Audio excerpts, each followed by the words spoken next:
Welcome everybody to High and Low, a podcast about talking picture shows. We do films that are corny, some that are horny, some that win Academy Award. Doing all kind of movies from all kinds of genres, serving hot takes like plates of lasagna. Before we get going, a warning to you, you might hear some talk that's a little blue.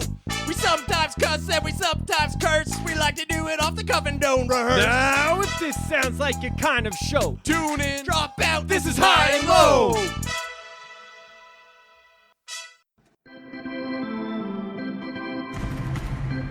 the best things to do to add are to say really left field things. Any thought that's really stupid in your head, say it. It gives us stuff to work with. Banana butt plug. I need another beer. All right, listen up, boys, listen up. Great podcasts are born from great concepts. And that's what we got here tonight, boys. 2 hockey movies at differing quality. We watched them and we're going to talk about them. First, we got Miracle, Disney's 2004 true story about the USA hockey team who took gold at the 1980 Olympics. Then we're going to take a jam turn and talk about Youngblood, Rob Lowe's fiery 1986 picture about a hotshot hockey player's attempt to go pro. We are the High and Low podcast, and we're a movie podcast. Tonight, we are the greatest movie podcast in the world. We got the fight of our lives to decide which of these hockey movies is taking home the cup, boys, and we're going to be spitting chiclets by the end of it. Let's go. We got Luke, Slobsie, Slobod. Hi. Mitchell, Macsie, McIsaac. Pleased to be here. I'm Vaughn, Gondzie, Gonziola, and we're joined by special guest, our resident jock, a real meathead, Jason, Paddy, Paddock. Hi, everybody. I play for High and Low. Fuck, Gondzie, Gonziola. I play High and Low. I'm glad you guys finally realized that. I had to put you through your paces. I had to break down your spirits until you realized what team you play for. But now we're a family. I was ready to That's what counts. To take that whistle and shove it up your ass is what I was ready to do. You're like, oh, there's one already up there. As someone who's actually done suicide drills, I think he did like 25. I could do 1 at most now. Like, Dude, they did more than 25. They did it. I know, right? Man, I was going to puke just watching them, Yeah. man. Holy fuck. I've done them too. Oh, yeah. We used to run them in basketball.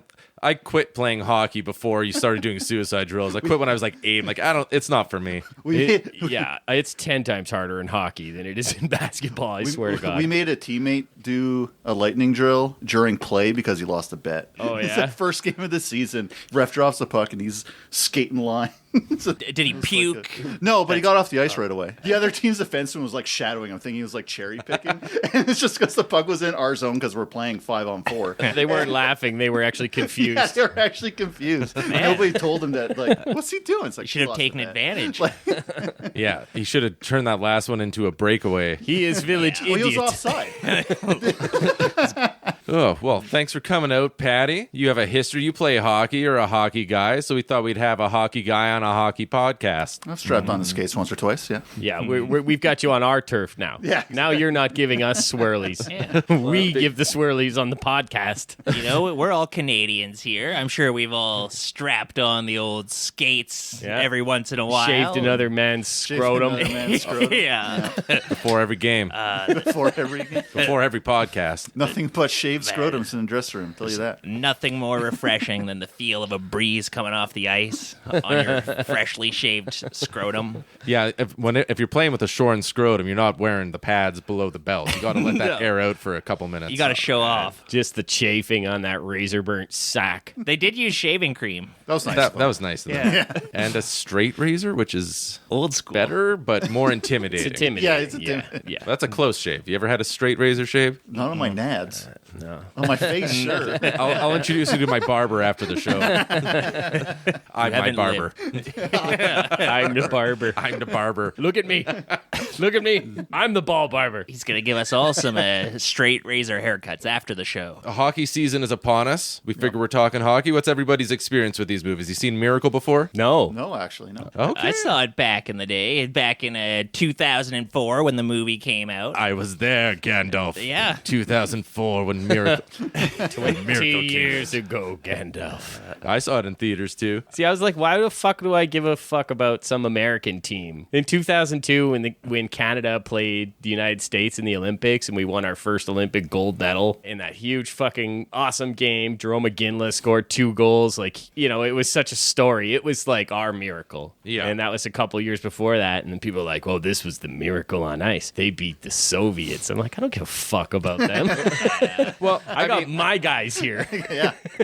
One thing I like about the movie Miracle is that, at least for the most of it, Kurt Russell's character, Herb Brooks, is really disregarding all of the political stuff. And he's more focused on, like, this is an undefeated team, essentially, for 20 years, 15, 20 years. And we're going to beat them. And that was, like, the impressive side of the story from his perspective. It's all he cared about. Yeah. And then at the end, they kind of throw that away. But, like, I don't like how the movie has that backdrop where it's like, America's in crisis. They need they need something to hold on to, something to give them hope. A hockey team needs to save the country. Like, can it just be about the boys playing hockey? I wonder how much that's played up, that whole aspect of it. I actually watched an interview with the real life Mike Urizione or whatever, one of the players on the team, and the interviewer was trying to frame it that way, where she was like just describing the landscape in the late 70s leading up to these Olympics, and she's like, was any of that on your mind? Americans were looking for something to give them hope, and there was gas crises and No, this I'm and that. just some kid from Massachusetts. Yeah. playing That's exactly hockey. what he said. What the fuck are you talking I'm about? 20 years old and I'm going to play in the Olympics. That's what I care That had about. nothing Yeah. to do with the gas crisis. Yeah, The exactly. announcer Yeah. was counterintuitive to it too, because the movie's trying to, portray this like it's a big political thing, and then the announcer's just like, most people in this stadium don't even know the difference between an offside or a clothesline or something. Yeah. Blue Or line like and a blue clothesline. And I think I did kind of catch the American zeitgeist in a way a little bit. They said they had no idea that it had lit a fire under the American public's ass and that people were like actually watching this thing until they had finished playing the games. I like to think that it was good for the game of hockey. That's what they always say when something good happens to the States, like well, Wayne's Gretzky gets Wayne's traded there. Gretzky's. Wayne's Gretzky's. Well, like Wayne's Gretzky. at the end of the movie, he talks about how they started letting professionals play for the U.S. Olympic team. Dream teams. A couple, but that's how basketball became big. Had Yeah. the Dream Team, Jordan, and all these fucking guys coming out, and Magic Johnson, and it was just like. Then all of a sudden, schooling people everyone. were basketball crazy. Like it matters when you have elite level players succeed Yeah. on a global stage. The Next thing NHL you know- even nowadays still goes back and forth between whether or not they're sending NHL players to the Olympics. Well, yeah, Yeah, because yeah. you got to take time off from your work to do that. Yeah, 2026 is the first one. There's going to be NHL players for the last Yeah. last 2 They are Olympics, bringing right? them back. Yeah. This is the first I'm excited, this but is the first like, time McDavid's going to get to play for Canada for the Olympics. oh man, Yeah. Right? Like, I'm it's been stoked. so long. I love seeing that, but also I know deep down it's right to have amateurs play it. Yeah. But True fucking enough. Let them does have the Canada flowers. ever dominate when the NHL players are in there? And I love it. I Yeah. want to see McDavid fucking playing against the Russians and the fucking Czechs and the Swedes. Oh man, Give him a shit stomping. hells yeah. Him and Canada versus Draisaitl playing Kazakhstan. against each other. Italy's going to be terrible. McDavid undressing a bunch of Italians. That Yeah, but what if Mike Beruzione came to coach him? That guy's got the experience to clinch a victory. Mike, what's his name? Aruzione? I'm sure we're all butchering it. Aruzione. Make sure you have the music. Let's face off, gentlemen. Let's play a bit of hockey. Da-na-na-na-na-na. All right. Hey, So, Gary Miracle. Glitter. What are you doing? he's back. Gary Glitter's always welcome on the podcast. We're a huge fan of him on and off the ice. We have the same hard drive. All right. Miracle came out in 2004. It's a Disney movie, and it's directed by Gavin O'Connor. This guy, the biggest movies that I've seen him do are Warriors. That was a MMA movie with That was a good one. not Tom the Hardy Warriors. not the Warriors. okay, much Yeah, with different. Tom Harding. Oh, I haven't Hardy seen that. and and Nick Nolte. yeah, Nick Nolte's the like the drunk. drunk and the two abusive father. craziest fucking voice actors in a movie. You think you're crazier than me, Tom? I'll show Is you. that the one with Christian Bale? Not Christian Bale, Tom Hardy and Joel Edgerton. Joel Edgerton. He kind of looks like a little wooden puppet man to me. Like a little. He's got Pinocchio face. I feel like it doesn't he seem to have like a. She's got total Pinocchio. It's got like a bit Yeah. of a bit of a. and I can sat see what on you're it. talking about. Lie to me. Lie to me. You got right. He's got sharp edges. Like when you're carving something with wood, it's kind of hard to get like a nice soft line. So you always kind of have little points. You got kind of like a downward pointy nose and N64 pointy pixel art. Like, yeah. The polygons are just not small enough to have good definition. Exactly. Yeah. Joel Edgerton's face. Good point, Mitch. Yeah.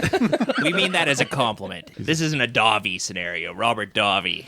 No. Joel Edgerton has a pleasant face. Welcome back to Dunkin' on Dovey. That should be our new sideshow. Sideshow. Freak show, I say. Carnival freak show. It's a fucking carnival geek. Still waiting for Eric Trump to return my voicemail. I know voicemails aren't that popular anymore, but I'm an old school guy. You can tell by my fedora. So cool. I also croon at weddings. Whether they want me to or not. Fly me to the moon. Biden is a commie. Yeah. Kamala's in poor health. I feel like Dunkin' on Dovey. Yeah.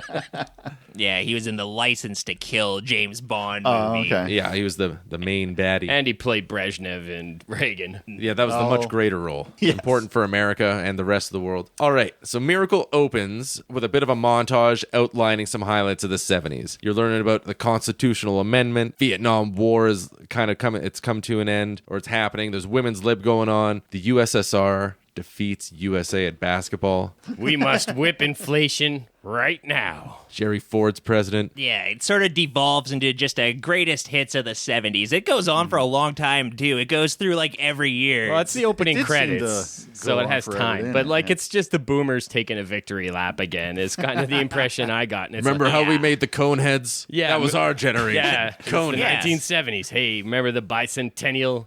Remember Yeah. Jimmy Carter? Remember Test tube babies. And Jimmy Carter's brother. There's a big highlight. President Nixon? Headline: Test tube babies. All big letters. Yeah. This is the 70s. It's every news headline that came through there. At first, it does seem like it's trying to frame it in that sort of as an ideological struggle between the East and West. Like, that's why this hockey game is really important. But then it just starts going into the cone heads. And Yeah, stuff. it's And just you're like, okay. Hey, remember Jane Curtin? She was funny. It's like good things until the USSR beats USA, and then all the bad things start coming in. Gas crisis.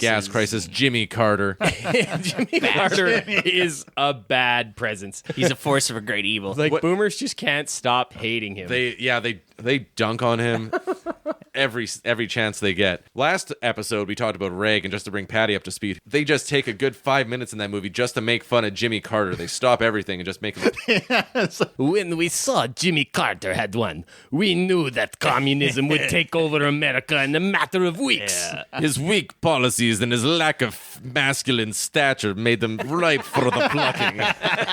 America is doomed. Surely do. Unless some hockey Look at team this peanut can farm. rise up. That's kind of where it is. So then the movie opens and we meet Herb Brooks, played by Kurt Russell. He's going in for a job interview. He's applying to be the coach for the upcoming 1980 Winter Olympics in Lake Placid in New York. It's a job interview, and he's not telling them what they want to hear. He's got his style of hockey that he wants to introduce. He wants to like blend a Russian style with a European style or something, and introduce a little speed and skill and artistry into the game. And they're very stoic. You actually think you can take a bunch of kids who've never played together and teach them a whole new style of hockey? Well, mister, we're going to spend the next 2 hours doing just that. Yeah, you better believe it. Well, I mean, they played together for like 6 months. That's plenty of time. That's like a team. That's like a season, right? Yeah. Well, that's what happens when you take amateur players as opposed to mishmashing a bunch of superstars together. Exactly. Yeah, they talk about how the all-star team got trounced by like the Czech B team. That just makes sense. That a hockey team will beat a bunch of fucking all-stars. Like, the all-star games are a joke. You need people who can play together and who understand, Yeah. been through the same stuff. You need a and it properly makes cohesive unit, and like this movie shows you how they didn't know how to fucking do that at all, apparently, going into this. During his job interview, he made a good point, being like, our teams are usually just individual talents they're there for themselves. And it's true. If you're watching Olympic hockey, if no star player is willing to go into the corner and grab that puck, take the hit, you're losing that hockey game. Because some Russian's going to take that hit hit to get the puck. I can guarantee you that. You got to take the hit. This is hockey, boys. You can't be afraid to get dirty. This is hockey. Now grab his jersey like this. Pull his How I jersey showed ya. Pull his jersey up, goddammit. Take your sticks out. Have a sword fight. Yeah, oh my God. Yeah. Isn't it hockey. true? The most important things in hockey are grit and determination. Man, a sword fight in hockey. I ain't never seen that before in my life. Been a hockey fan since I was born. Drop And the then everybody's just standing around watching it and not like shocked at Yeah. all. All everyone's like, give him room. It's like, Let him let him sort this out. The game's over. That's how serious it was. So yeah, Herb's telling them that if you're hiring me, I'm going to do things my way because you're hiring me because you like the way I coach. And this isn't going to be coaching by committee. He's the head coach. The buck stops with him. It's inconclusive. We don't know if he gets the job or not. Doesn't seem like it. They're very coy about it, but they're sort of giving each other dark glances. He assumes he didn't get the job. He's back home in St. Paul, Minnesota. Yeah, he coaches, what is it, Minnesota? Yeah, the Yeah, like Golden King's Code? Gophers or Their something. college or university team. Yeah. So it's college. I think college it's hockey, college, yeah. yeah. Okay, so But he's a heck of a A lot of college coach. collegiate athletes. I play for the University of Minnesota. we meet Herb's wife, Paddy, played by an actress named Paddy, Yeah. Patricia Clarkson. I remember her from Sharp Objects recently, Station Agent, Untouchables. I mostly remember her from 6 Feet Under. She's really good Oh, in that yeah? show. Yeah, she's the sister, but she's a face. You've seen her in a lot of stuff. Yeah, Herb's like, oh, I'm not their guy. Not their guy, Paddy. And then he comes home to, what? A surprise costume party. Yeah, that's. This has to be real because it's too weird to fabricate for a movie. Yeah, like they kind of have their conversation, and then she tells him last minute, like, "Oh, by the way, it's a costume party." And we're like, "What's going on here?" And then we find out that it's in like January or something like that. It's June. Oh, it's June. Yeah, it's in the middle of summer. Yeah. I don't know about any of their Minnesota traditions or whatever. We only got so much summer. Out here, we dress up in June. We have Halloween in June. It's some pagan too cold to go- stuff. too This is cold like to a go. Wicker Man cult activities, having costume parties in June. Herb, we're gonna burn the sacrifice in 15 minutes, but you got an important call from the coaching committee. Well, can you go trick or treating in Minnesota in Halloween? Do they get a big dump of snow? I know they're warmer, but they're super humid. Yeah, they get a lot more snow than Yeah. we do, but I'm sure they do. I'm sure they do. Yeah, these are like the Americans that we can kind of relate to. Like, these are Americans that shovel snow, you know? These aren't Californians. Gotta be honest, both these movies resonated with me quite a bit, and I don't even play hockey. Yeah. Just kind of like the winterish climates of it all, Yeah. and kind of like And Lake Placid, I mean, that's just a couple hours away from Montreal. It's like 5+ hours from New York City. Like New York Well, it's in State New York is State, yeah. But it's a huge state. Yeah. New York City is on Goes the all the way very to Niagara far Falls, corner of it. right? Yeah. So yeah, I mean it's basically Canada, right? Right, guys? Can we steal this valor? So yeah, Herb's playing tabletop hockey with his son, and that's when he gets a call from that's the U.S. Olympic Committee. yeah. He's got the job. Starts in 2 weeks. And yeah, Patty's excited, but not super yeah. enthusiastic about it. She Yeah. doesn't know Oh, right, what. the character Patty. The character, I mean, the actress was very disturbed by Kurt Russell's delivery on this line. You can like, tell she broke "Mwah." character.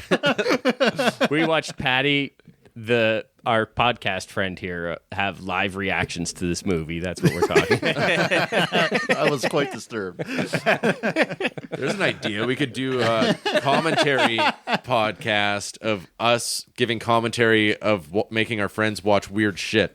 And just like their reactions. Like pornography and stuff like that. Commentary to the reaction. Why you gotta make me watch weird shit? I think you'll find escape is quite impossible. 2 girls, 1 cup. I've seen this. Yeah, that's way too mainstream. It's in your bookmarks. We're an girls, underground 2 cups. podcast, Mitch. This isn't the Hawk Tua show. Yeah, true enough. Yeah. Her podcast is very successful. 1 or 2 more viewers than you guys. And so There are things we can show you that she can't. She's begging us to have her on our podcast. We should just like come up with our own character that's like Hawk Tua, but with 1 letter different or something. Hawk Tua's on the podcast. Everybody, come on down. Takua. Welcome back to Takhua Tuesday with Takhua girl. Yeah, anyway, Herb's daughter, she's dressed as Dorothy Gale from The Wizard of Oz. I just wanted to point that out. Oh, that's And I wanted to make some kind of joke about, like, look out, the president of MGM is behind the door. He's going to fill you full of pills and grope you. Don't wear that. It's really weird their uncle dressed like the president of MGM. It'd be funnier if one of the kids was dressed as a lion, too. Come here, you fat little pig. Just grabbing at her. Just Let Uncle me Jimmy. at her. Let me at her. Put him up. Tryouts, Colorado Springs, Colorado.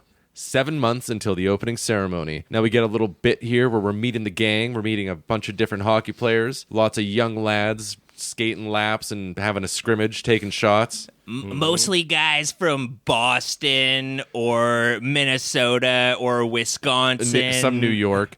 Some New York. Yeah. It's so funny how at the end he has a little speech where it's like a group of young boys who had nothing to do with each other or something like that, but really they're all from like within 100-kilometer radius of each other. Hockey with each other. A bunch of New England boys. That's the thing is they all a lot of them have established rivalries already, right? They kind of bring that up as some people walk in or they're looking through the roster list. They're like, oh, geez, how's this going to work? Got people from New York, got people from Boston. Yeah, it must have been a really niche sport in those days because it seems like if you play for UMass or whatever, you're from Massachusetts. Yeah. Like they're not hauling in players from all over the country to play for UMass. It's like... So what's going on in the NHL in the 1980? Any superstar players? Is it a big deal? Well, yeah. Put them on the spot. I mean, at this point, I'm pretty sure You're a Gretzky's resident, John. already. Oh, Gretzky's on the scene? Gretzky's on the scene, and there's guys like Bobby Clark and I think like Gordie Howe's in there. Like there's a and lot. Guy But Gretzky Lafleur. was playing in he's- one of the minor leagues at the time, right? Before became before absorbed into I don't know if it would be a minor league, but like there was a professional hockey league before the NHL enveloped like the Oilers. The kind of thing, WHL. right? Like- Yeah, they took on a bunch of expansion teams Yeah. from that league. Yeah, exactly. So like, but he was still playing for like professional hockey. Lighten it up in the WHL. Yeah, scoring like 300 plus fucking points Boom. a season. Yeah, the NHL is definitely established. Well, at least in Canada. Yeah. At this point. I mean, they weren't big outside of the original. I think they were just the original six at that time. Flyers were definitely Yeah, in there. Flyers, 78? I think earlier than that because I This is think because Bobby. Hockey trivia now. I know Bobby Clark played in there was like a summit series against Russia, and I know Bobby Clark played for the Flyers then. So who were the first expansion teams? It was Philly. But the Whalers, weren't they an expansion? Hartford. Whalers was there. Hartford yeah, Whalers? I was just talking about them earlier. Yeah, the Hartford Edmonton Whalers. was what, 1980? No, 79. And we had Gretzky from the go. I think Atlanta was a team too because they turned into Calgary, and Calgary was definitely around in the 80s. I don't know what Atlanta was called though. The I think they were Atlanta the Flames. They were the Yeah, Atlanta they were the Flames. Flames. Yeah. How do you get a hockey team in Atlanta in 1980? Like, who's know. interested in It's a big watching city. hockey? It's then? happened- It's a big city. It's but- happened a Happened few twice, times. and Yeah, they they have keep always Big colleges. moved to, like, yeah. They keep now, trying it. Like now, like for the past little bit, we've been expanding into wonky areas, like Seattle. Salt Lake City. Salt Lake City, Las Vegas, like get into these weird hot places where it's just not really. Well, Salt Lake City's not hot, but yeah. The game's a little It's more just- popular now. It can It's kind of just like a suburb. It's not a real city. How many millions? Like at least one or two in Salt Lake. It's not a real city. I gotta You say, can't convince. I've been there. Bodie. And I can tell you it's not. I had the best fried chicken sandwich of my life in Salt Lake City. I fucking don't buy it. was it That or Brian? you've never had another fried chicken sandwich. You can get it there. And So the place, it's funny enough, it was a place called Kentucky Fried Chicken. I don't know how they got to Salt Lake City. We don't have those here. Big Crunch. This must be a Salt Lake delicacy. But yeah, the Yeah, NHL is a big deal because like just they brought it up during the job interview that just a year before the Soviets played the NHL superstars, and that was one of the embarrassing things was that the Soviets kicked their crushed, ass. like the NHL superstars. Right. Right. Like we already said, they Yeah, would. They would. Nothing can crack this hardcore Soviet team. They play as a unit. They've been playing together for 15 years. Well, it's NHL caliber players that actually play together because they're not allowed to play in the NHL. So where else are they going to play? They play each other. And Right. and they're together playing as a team. Yeah. It's a fucking no-brainer. So they're doing practice. This is where we meet Craig. Yeah. That's played by Noah Emmerich. Yeah, he's a face. He's... Yeah, Truman Show. He played Jim Carrey's best friend in that. A bunch of other shit. That's right. Yeah, he's the assistant coach. He's a bit of a softy. Herb's the hard ass of the team. People aren't supposed to like him, but That's It's all the part good of it. cop, bad cop thing. That's Herb's strategy. Well, yeah, that's why Herb's like when he meets him, being like, "You deal with all the problems unless you need to come to me." It's just like you're the good guy here. You deal with everything you can because I need to be the monster in the background. Yeah, you change their maxi pads and you hold their hair while they're puking. Wipe their bubbling lips. Wipe the spittle from it. So Herb's already got a roster picked out. Yeah, he knows who he wants he and already knows who he wants. thinks, we're supposed to accept that he's some kind of genius, which is, I guess, the plot of the movie. yeah. And I Can't also take much contend away from him. that's why they hired him, because he's probably they saw him to be a really good coach, and we just get to see him be a really good coach. Yep. Everyone's like pissed at him though because they rented out this place for like weeks to have these tryouts for the team. A lot of these players are kind of, they play in the AHL. There's a lot of logistical stuff too. And Herb is he plays his cards close to the vest too. He's not forthcoming about what his strategy is to like the money men and stuff like that. He's just like, this is my team. That's the way it is. It's not till he's really pushed where he'll like reveal that there's a deeper meaning to the things he's doing, where he's like, I've been scouting these guys for months beforehand.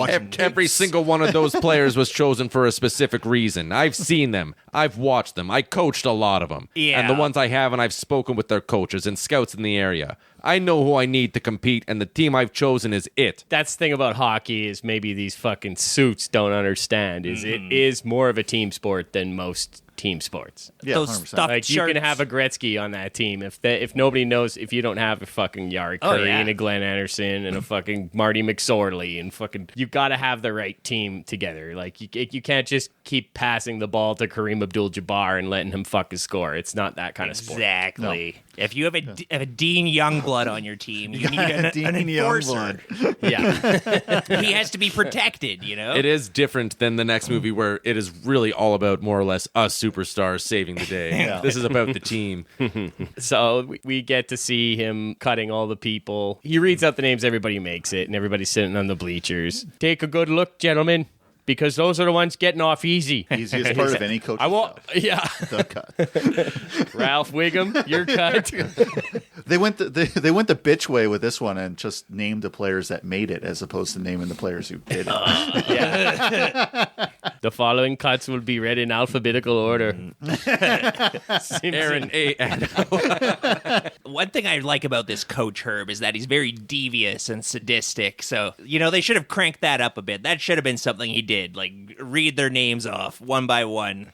Like, you're gone. Pack your bags. And just like, they've got tears in their eyes. I would have liked to have seen more of that. I agree. So who's this guy who chews him out? He's works with the Olympic Committee or what? Yeah, and I don't know what his relationship is, but he's the guy who's really kind of backing Herb. He's pumping his tires a lot to the rest of the committee. Yeah, but also he's just like pissed at Herb the entire movie. Yeah, because until the final game where he wins. I think he's supposed to be one of the scout guys, and he doesn't approve of Herb's like the guys that he picked. And he's like, "What are you doing? You didn't pick the guys I picked. You put me in a hell of a spot, Herb. hell of a spot." Listen, you paid me to do a job. Let me do it. Yeah, damn straight. Preventing other people from doing their jobs. That's the whole narrative conflict of this movie. Is just like, let Herb do his job. It's just like everybody's mad at Herb for doing his job. It's his fucking job. Yeah. And he was honest every step of the way. It's a bunch of micromanagers. Seriously. Herb is the Dirty Harry of the hockey coaching world. Yeah. He just likes to do things his own way. Give me your gun and your badge, Herb. All right, boys, every time I fire this pistol, you're going to have to skate around the ice. Shooting it at their feet. Hey, Greg, Skate. Greg, Skate faster. let me ask you something. Do you feel lucky? What do you, punk? Hey, Jimmy, did I fire 3 shots or did I fire 5? You don't know. Maybe I don't even either.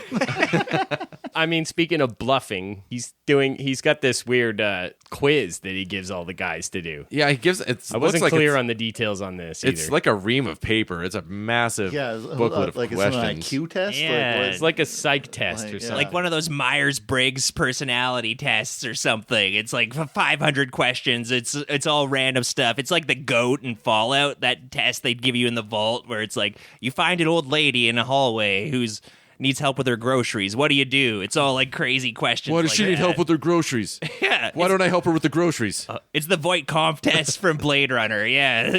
The old lady's on her back. Do you help her to her feet? Why wouldn't I help her? Because you're playing hockey for USA. That's why. It's so Herb can really get into the heads of these players, and figure out what they're all about. This is some bizarre Machiavellian shit. Yeah. And it keeps paying off throughout the movie, too. That's what I would have liked in this movie, would just to have seen Herb portrayed as a lot more devious and because it's always the right thing that he does in this. Like, it turns out to be the perfect strategy, and it does bond the players together, and it does reveal something to him, but...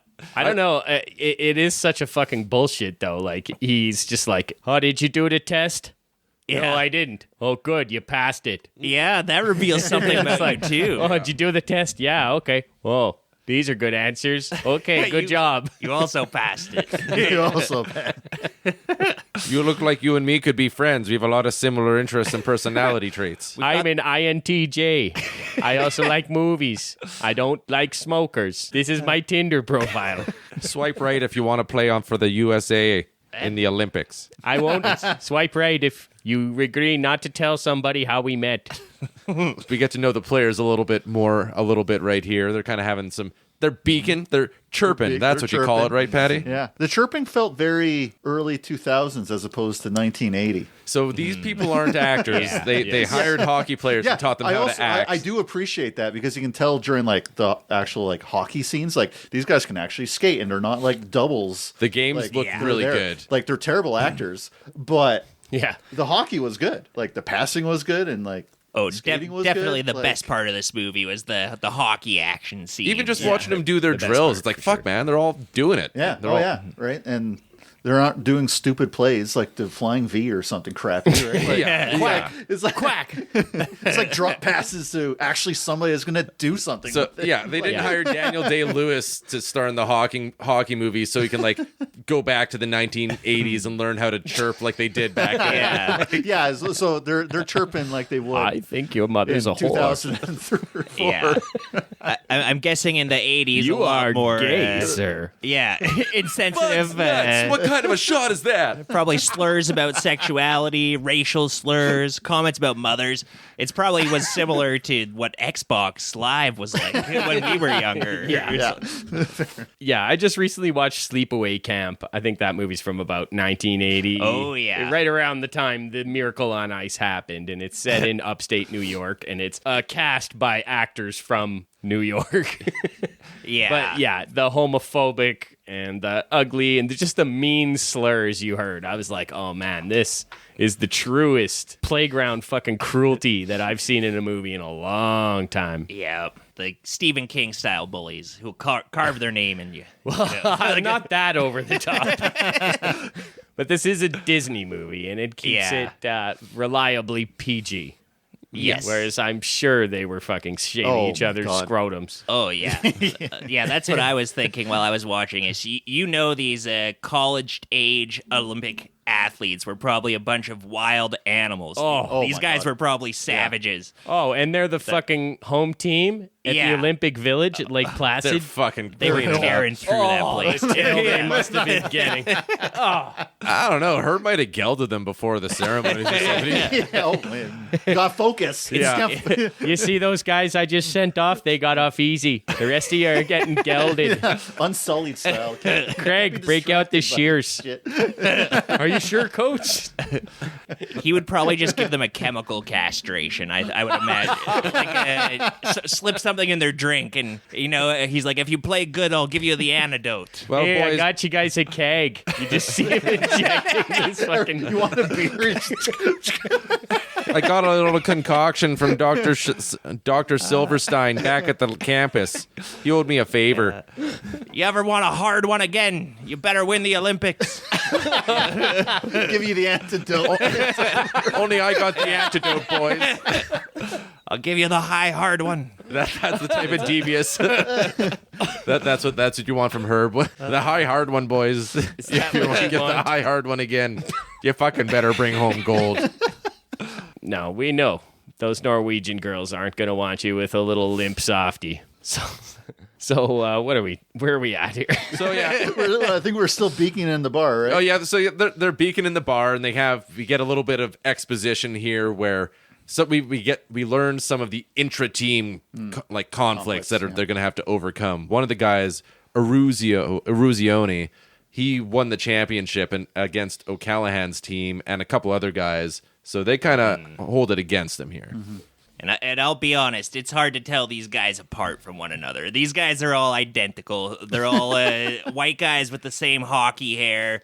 The biggest difference is whether or not he's blonde or brunette. That's the biggest difference. Hands down, our least diverse episode. There's like two women in both movies all together, and everybody's just like a white dude. Everybody else is a white dude. Oh, for sure. Yeah. The only way I could tell them apart was their accents. Some guys have Massachusetts accents, and other guys have Midwestern Got accents. some Boston. But guy who looks like the bully who would bully you on a ski hill. They've got like the guy who looks like the bully who would bully you on the polo field. Like all the different kind of bullies all are the represented. kind of white guys are bullies. represented. So yeah, O'Callahan, he's kind of one of the hearts of the movie, right? Yeah, he's the hothead. He's got a bit of an arc. Hey, Lois. Well, I wanted to win a national championship. That pansy over there cheap shots me. I get tossed out of the game. He steals the ring right off my finger. How would you feel? He's not ready to let bygones be bygones. Yeah, he pieces out of the bar. Everybody's like, what's his fucking problem? What's Peter Griffin's problem? We're here getting drunk. Whose side is you on anyway? I'm on your side, man. But we're a team now. we're on Team USA's side. They haven't been stripped down to their been basic broken down core yet. Well, that is what you need to do. I mean, and America is a very individualistic society. Exactly. Most countries in the world aren't as much like that. They work together. If you want to play on a team, break them until they can't remember their own name, and then they can function as like a group. Oh, yeah. Seriously. Until they're no longer individuals. Yeah. You think those suicide things were for fun? They're to fucking break them. They didn't call them that because they're fun. They're the worst. Why do you guys think they got that name, suicides? Did like one student just jump off a bridge one day after doing them or something? Notably, they don't say that word in this movie. No. Which I'm sure is because I think they it's a refer Disney to it movie. more as like a lightning drill, which is similar, but they're doing suies. yeah, Yeah. Suey's, big time Suey's. That's what I've always known them as, too. Yeah. I think maybe in general that term might have fallen out of fashion. I did Google like suicide athletics. Did you get like a little warning at the top? Because I did that too. It's like, if you need help, contact these resources. Which is great that they have that, but I'm just trying to research a podcast here. Yeah. I do need help. Coach Herb is. And they're like, "Oh, you're trying to research a podcast? Here's the suicide." Here's the phone best number. way to do Press it. this now, please. Way to go, Paddy. Yeah, you got it. You're a podcaster. Did you know you can suicide by? Just giving you ideas. All right, so we're at the Bloomington Ice Arena in Minneapolis, Minnesota. We're getting our first look at these boys on the ice working together, doing their first practice as a team. They're not a team yet. They're a bunch of hotshots. They think they're a bunch of all-stars. They're not passing. They're not doing the drills right. They're doing the coast-to-coast. Yeah. It's just the one guy. That coast-to-coast stuff might work against Boston, but it ain't going to work against the Soviets. It might work here, like against these losers. You guys are a bunch of losers. They're going to turn you into some winners. The two guys who were having like the little moment in the bar earlier where he's like, I'm not cool being on that guy's team. They get into a fist fight here. There's a little bumping and shoving and an unnecessary hit, a little dirty hit. And Dirty hit, and then it devolves into a fight. Yeah, it's OC and McClanahan. Let 'em fight it fighting out. Irish. Softy coach is like, we got to break it up. And Herb's like, let them fight. And he just lets them bash each other until they like fall down. pick up your sticks, use them as swords. To the death, boy. boys. I gotta make some cuts. Make sure you're making lightsaber sounds with your mouse, too. Makes it extra cool. You boys seen Star Wars? Man, a coach like Herb knows that sometimes a team needs to exercise those demons, baby. You know, you got to get it out, leave it all out there on the ice, and then you come away from it stronger, a stronger unit. Yeah. Look like hockey to you? Look more like a couple of monkeys trying to hump a football to me. Yeah, so then he does do a Reagan maneuver here. Remember that scene in Reagan where he like gets up and reintroduces himself to Gorbachev? I'm just Ronnie, and you're just Mikhail. Mikhail, nice to meet you. What we needed here was the great communicator, so they wouldn't even have to play the Soviets. They could just be pals. I didn't know I needed to watch a third movie before. Oh, yeah. Well, why don't we reintroduce ourselves? You know, we do a few introductions. Orizoni from UMass or whatever. I play for you, coach. Golden Gophers. University of St. Paul? Is that where they play? University of Alabama. Yeah. Yeah. Yeah. Like that Key and Peele skit where Yeah. the more and more ridiculous names. University next to Stolen Bagal. University of Louisiana. Herb is thawing the team a little bit. They're starting to warm up just a bit, but it's a frosty first encounter overall. Jim Craig, the goalie. He's one of there's a few characters, there's a few players in this movie that we're going to follow along quite closely. Jim Craig's one of them. O'Callahan's one of them. Eruzione. Those are like the... You know they're going to be the stars of the game, the heroes of the game. They spend a bit of time, but Jim, he didn't take the test. You know, Herb wants to know why. Why didn't you take my test? Jim's got some stuff going on in his home life. His mom died not that long ago, and his dad's kind of messed up about it. His dad lost his job, so the family's struggling financially, that kind of, one of these sob stories. And Jim was actually one of the guys that Herb fought for. They brought him up specifically during the tryouts. He's like, you're going to put him in as starter? He hasn't been playing good since his mom died. And Herb's like, well, you seeing him when he's good at playing or something like that? Like, yeah. He's like, this guy's an animal. I just got to figure out how to let him out of the cage. What was the other goalie's name that everyone thought would play? Janaski? I forget. A handlebar mustache is just like, how does this guy not get more screen time with that mustache? Yeah. Need more mustaches. We need more handlebars. I need something to hold on to. A mustache ride? When you go for a mustache ride? Yes. Yes. That's what it's for. That's a good hockey facial hair, right? The handlebar mustache. Especially for a backup goalie. No risk to Essential. it. Right? Yeah, backup goalie. You're just sitting there on the bench anyway, showing it off most of the time. Mustaches are back in a big way right now, and I'm there for it. See, I'm looking around the room at your guys' mustaches, and you're all kind of like mine. You just grow into your fucking mouth. Yeah, I've got like the hard Paul to keep it McCartney nice. mustache. It's how like these Liverpool people mustaches grow. I've got a shitty mustache, John. It's an English Maybe mustache. I'll write a song about my shitty mustace. I have a shitty mustache. It's a shitty mustache song. That's a pretty good song. It's a good song, Paul. Delightful. Is that Ringo? It started off Oh, as... thanks, Ringo. That's not a very good song at all, Paul. Yeah, anyway, Jim didn't take the fucking test. Herb just tosses it in the garbage. He's like, I'm satisfied. You're in it to win it, right? Yeah. Basically, he wants to know if Jim Craig, did he not take the test because he's all fucked up in the head from all this family stuff going on? Or did he not take the test because he's like an anti-authoritarian maverick who's going to go his own way, you know? So the answer is Kurt Russell got his answer. Up, so He's all fucked up. He's all fucked up. You're off the team. You go home. I ain't got no time with people suffering from grief and trauma. Yeah. Get out of my locker room. I want lone wolves in my net. I want wolves. If you want to play my net, you better be a goddamn maverick. He uses wolf metaphors every now and then. He's Wolf like, is a wolf's. Your guy's got to be wolves skating on this ice here. A wolf is the most powerful metaphor for the baby boomer generation. That's why we have it on so many shirts and pictures. I think it's a big Minnesota thing, right? Got to be a pack. We move along. Like every scene that doesn't take place in the hockey rink, you're faced with a backdrop. You're getting exposition about what a fucking decaying decaying shithole the United States is at this time. Which is quaint from today's perspective, I might add. Oh, they had a hard time with gas.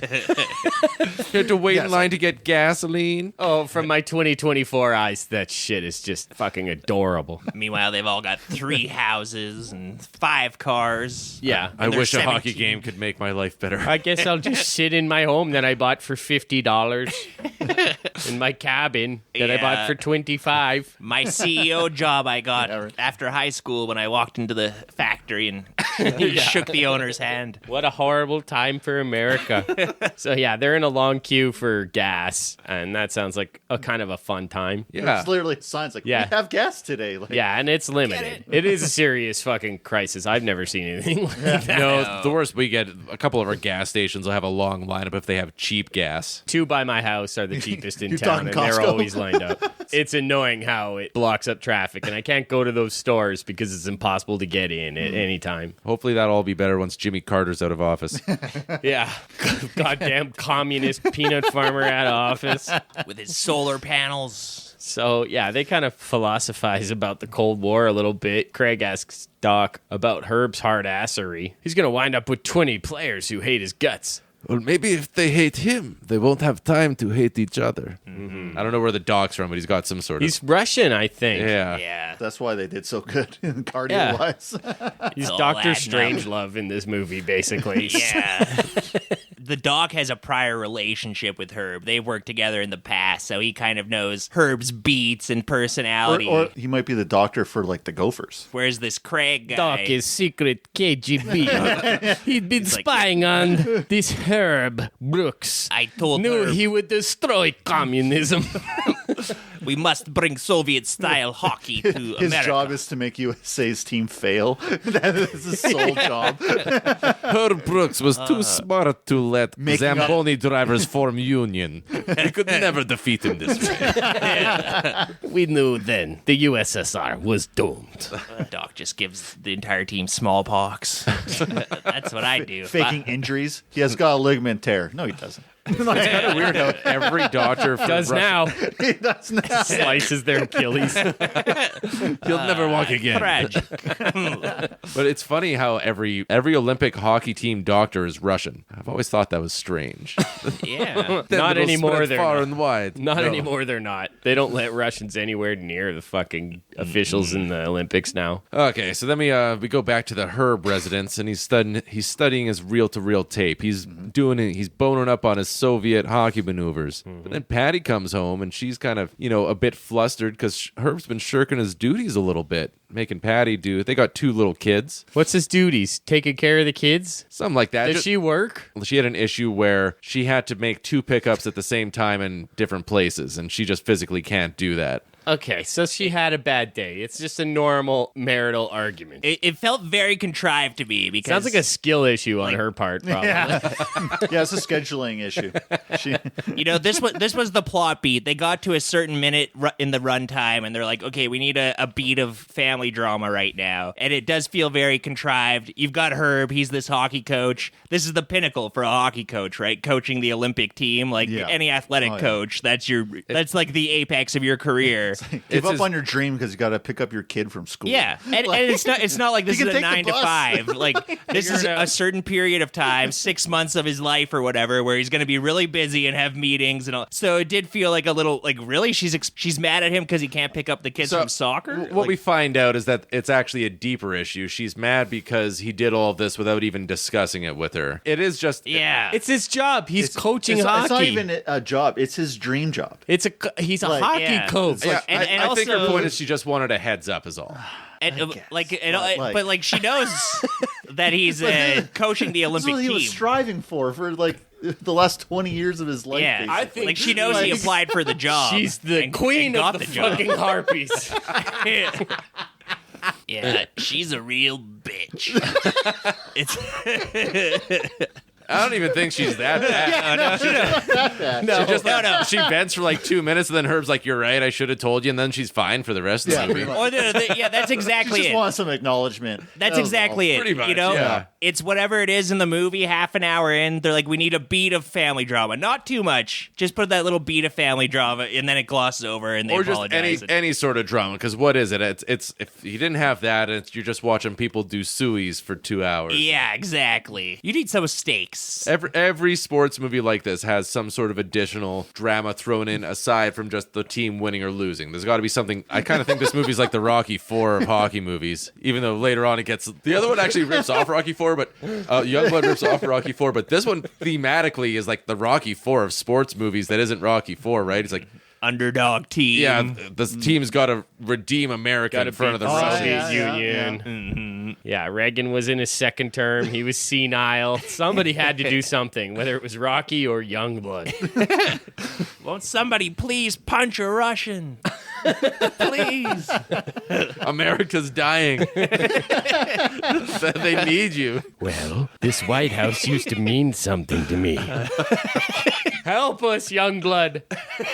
You're our only hope. Only you didn't have pillow hands, Youngblood. So here we get a bit of backstory on Herb. We find out that we find out that he played on the 1960 U.S. Olympic hockey team. Yep. He's looking at a picture and he's kind of caressing it and be like, back in the glory days. What could have been. Nice picture of Kurt Russell when he was younger. I don't know how many Disney movies he made as a grown-ass man, but, he was a big Disney child star. He was a Disney kid. He was the Hannah Montana of his time.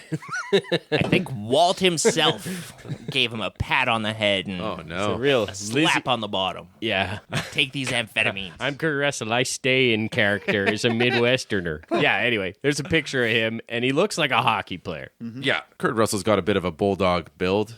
I like his kid too, Wyatt Russell. He plays hockey, right? Yeah. Fairly high, I think. Juniors. So he's a good actor. I like him. One of my favorite Nepo babies. Did he make that baby with Goldie Hawn? Yeah, you better believe it. Nice. I think they've been faithfully married to one another for 4 decades or something. A long time now. I thought they famously never got married, but they've just been together. Oh, you might be right. They were an open partnership Yeah. Common law. But they had a house up in Kenora, Ontario, in northern Ontario. Beautiful spot by Lake of the Woods. We'd drive by there every Friday night. On the way to Thunder Bay, and it's like, oh yeah, people would tell us, Kurt Russell and Goldie Hawn have this fucking nice place out there on the lake. Couple of sweethearts. I love them both. So here we get the first of many practice montages. Suies.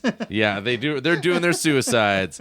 Kurt Russell he has to explain the drill just so I guess people at home understand it, but anybody who's made it to that level of sport knows what a suicide is. It's like we're running suies. Oh God. They're doing it. The legs feed the wolf, gentlemen. I can't promise you we'll be the best team at Lake Placid next February, but we will be the best conditioned. Legs feed the wolf, man. Yeah, man. That's a great way to put it. I like that. It's so true. It's so true. I think I'm not a woodsman. You don't go out by the light of every full moon and hunt? No. I'm guessing it means because a wolf eats like a rabbit's legs. So, the legs feed the wolf, and then he can go play hockey. That's one way to interpret the metaphor for sure, man. That's valid. That's a valid opinion. So, we get a bunch of hockey stuff in this montage here. They're doing suies. They're running drills. There's a funny little joke here where... Is this something that you do in hockey where you draw the play out on the board? Yeah, 100%. Okay. I do like how everybody at the end has no idea what the coach is talking about. Yeah. He's like, boom, boom, boom. Options. It's just like... Yeah. And it's like questions, and nobody says a word, and then the coach gets away, and it's just like...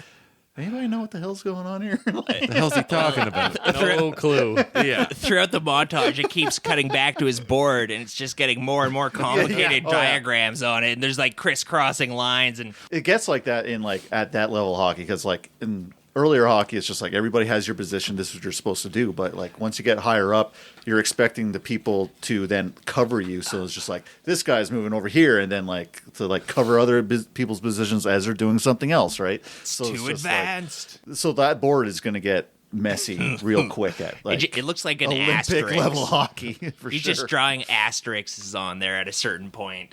Just lines everywhere. But you know what? It's a starting point, boys. Yeah. So they're having a visit with the Coneheads. Yeah. Who are these people? 3 guys on the team did a really nice play, and Herb's like, "Why don't you do that again?" Is there a name for that maneuver? Paddy? What maneuver? I don't know. They just like pass it around and scored. And so then after, I mean, that's most maneuvers. A give and go. I think that's called give and go. go. But it's like hockey. And everybody's so fast. So they do like little figure eights around each other while they're doing this, and they're skating every which way.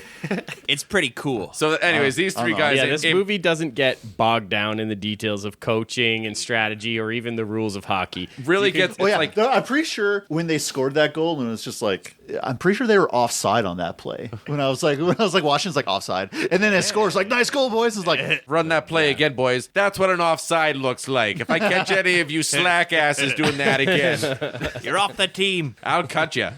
And then I'll kick you off the team. Yeah, I've only played hockey at a level where it's like, somebody help Luke out and like put the puck on his tape, Tie and his nobody skates. covers me because I'm fucking pathetic at it.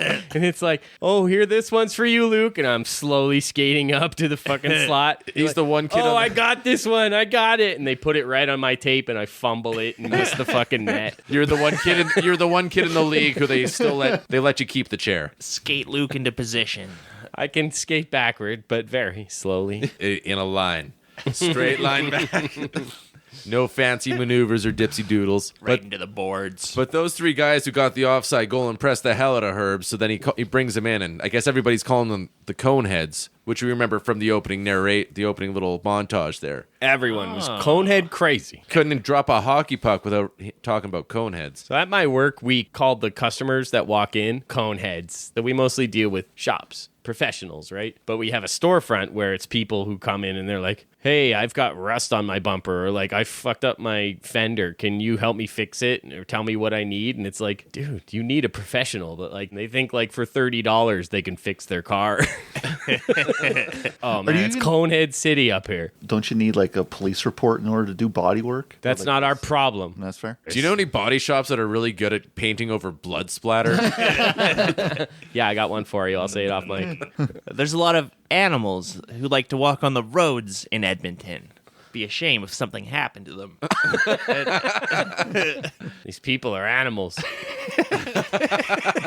They were in the crosswalk, but that's still on the road.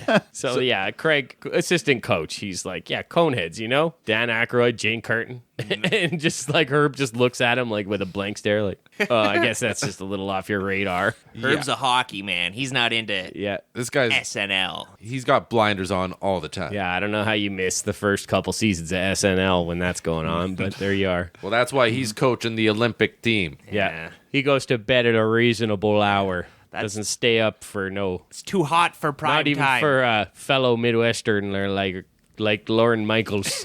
The only SNL he watches is the Soviet National League. That's hockey, Buster. So I'm there with Herb Brooks. And Mike Eurizionion. So these three guys, they come in. It's Buzzy and a couple other guys, and they're like, how do you guys work so good? It's like, well, we just pass, shoot, score, and they're each doing a thing. And Herb's like, I'm gonna put you boys on a line together. The team is coming together. Bits and pieces are falling into place here. There's some chemistry happening. Tic-tac-toe, that's what I would call that maneuver, where you pass, shoot. I'd call it a tic-tac-toe. Pass, shoot. I like that. If I was a coach, I think Mitch is the jock here. He yeah, seems we're to know going to what do a he's talking about. tic-tac-toe, boys. We're gonna run a picket fence, and you do a tic-tac-toe going one side. So, but while this is happening, Herb's got to get his own house in order because Craig, he's got some issues with how hard he's pushing him. He's not entirely sure he agrees with Herb's coaching style, but Herb's like, I know how hard to push him. But Yeah, shut the fuck up. That's why Craig. he gave them those tests. You're a supporting actor in this film. you don't have an arc, Craig. You're here to doubt me and be proven wrong. His biggest arc is with the whistle in the next scene. you blow a whistle and you get more doubtful about blowing a whistle, and then you fucking get it, Craig, and that's your arc. That's buddy. your big scene, bitch. You're a little barking dog. That's your Oscar Yeah. reel, Craig. Get down on your knees and bark. Say, I'm a little doggy. See? He had to break Craig Craig down too. You got to break Craig. Break him down. You want to fucking step to me, Craig? I get to deliver an inspiring speech. You blow a fucking whistle. I'm the coach. Your assistant coach. Yeah, they head down to Oslo, Norway. What's this? An exhibition game? What is this for? I think so. I think these is just exhibition games. They're looking around. They're seeing a bunch of hot blonde Norwegian babes. Which you would. These Midwestern most boys likely. have never seen anything like it. Yeah, and neither have the East Coast guys. They don't have blondes out there, as far as I know. I mean, it's mostly German stock out in Minnesota, I think. But in Norway, it's just all supermodels, right? Like, as far as the eye can see. That's the reputation. I don't That's know what if I've that's been true. led to believe. Their food is awful, I bet, though. Oh, High and yeah. low are going to Norway. Yeah. If you want to stay fit and trim, Let's go. Let's go. Eat Norwegian foods. Aren't they the ones We who... just love podcasters out here in Norway. Let us suck your dicks while you do your podcast. Oh, they're so backwards. I love it. can I come to your country and marry you? I want to marry a podcaster. I'm so tired of having 7 weeks vacation and good health care. Can I live in your frozen wasteland? Instead of my frozen wasteland? Same frozen wasteland, just different. Less fjords. Same frozen wasteland, different pile.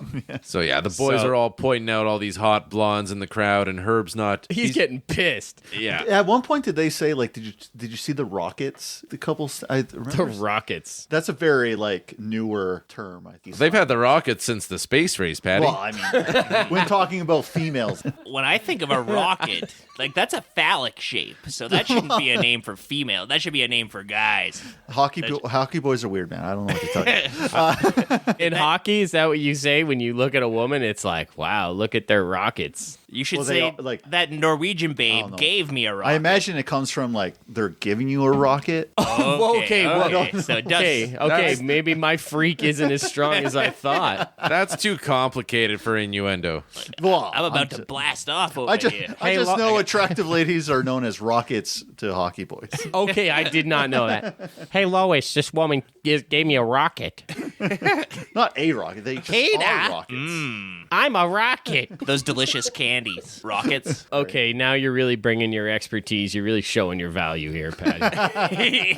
We're regretting our decision less and less. Yeah. We're going to time need you all open the your mouth. slang. Fill us in on all the sexist locker room talk, please. And where do you grab them? Yeah. I don't want to get fired. So Oh, no. he told us where he grabbed them. I would not say it on by their mic. rocket. You just walk up and you grab them by the rocket. They don't care. Oh, you guys don't want to work during the game? No problem. We'll work now. So Herb's not letting the guys leave after the game. They're all going to go get their dicks wet. And Herb's like, you're not so fast, gentlemen. You got a hot date with me tonight and Craig and his whistle. Oh, yeah. Yeah. You going to blow my whistle, Craig, or what? So he gets them to all line up and... Get out there. Put on the dog ears, bitch. Blow. Yeah, this is Herb's psycho scene. This is like, he's going to work these guys till they puke. He rebuilds them into new human beings. Yeah, you know? this is hardcore. I watched this last night and I just ate a bunch of bean and cheese quesadillas and I was... You're just fat on the couch watching it. Oh, I was, and I was like holding my big belly, and I like felt sick and nauseous. And these guys are like, and I was like, Man. ugh, this was grueling to watch. That's kind of good. That's like you put yourself in the same headspace as them, Oh, so yeah, you can I know. relate to the movies. I'm a That's champion. dedication. You got what it takes to be a winner over there.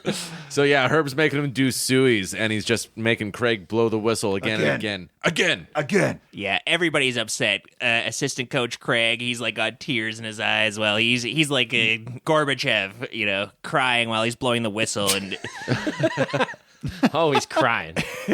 he wants to put the whistle down. He's hesitant, and then Herb's like, again. I love the Do it, Craig. spectators as they were leaving the rink. They were like turning around and being like, What the fuck? This is Yeah, this highly guy's hardcore.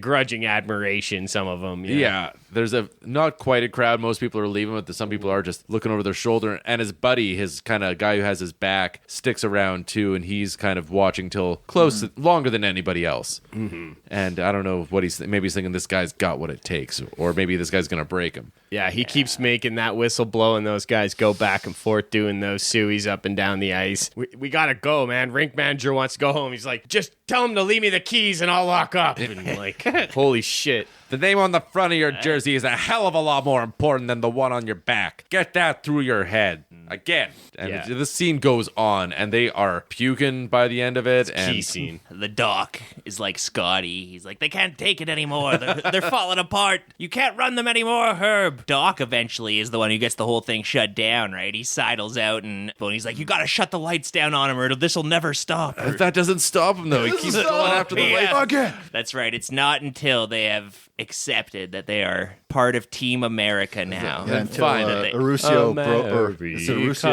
Aruzioni. My name's Mike Aruzioni, and I play for Team USA. Herb's like, that's enough, gentlemen. Why didn't we think of Why this did we 2 minutes think ago? about this like 2 hours ago?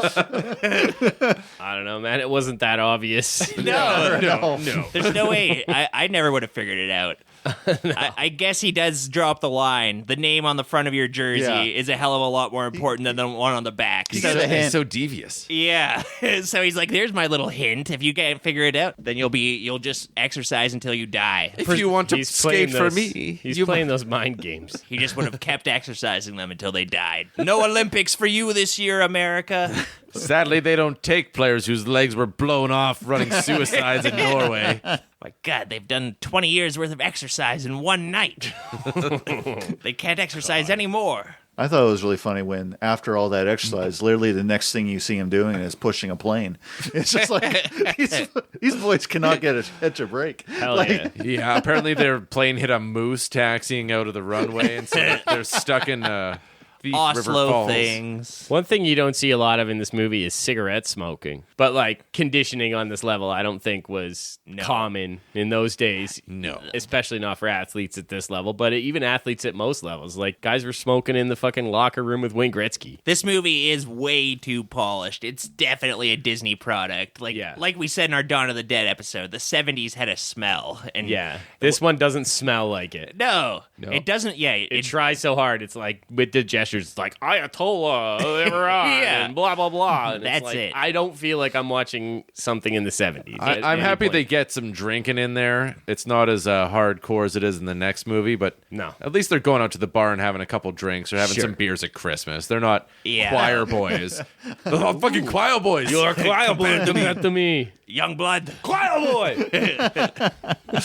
Again, like every time they're not in a hockey rink, we're getting some news about the Soviets are doing this. They beat the U.S. They beat the NHL All-Stars 6-0. So just in case you forgot, the Soviets are good at this game. They keep beating our All-Stars. What I always remember is like the Philadelphia Flyers played a game against the Soviet Red Army. Yeah, that was the Summit Series in '72. And the Flyers creamed them, right? Like, well, there you go. They're a team, right? That's they what they didn't cream them. They won barely, and that's because like Bobby Clark slashed the ankle off their star player. And the Flyers were notoriously brutal. Yeah, just a bunch of monsters. So Americans can play just as dirty as the Soviets? Is that what you're telling me? Because that's not what this movie tells us. Bobby Clark was Canadian, so the Canadians can play just as dirty. Oh yeah, that was actually a Rob Zombie's dream movie project. Was he wanted to make a movie based on the Broad Street Bullies? He wanted to make that Broad Street Bullies about that Barbie Clark. The guy makes fucking shitty movies every year. Apparently, there's a rights issue. He could never get the rights to like have the Philadelphia Flyers in his movie.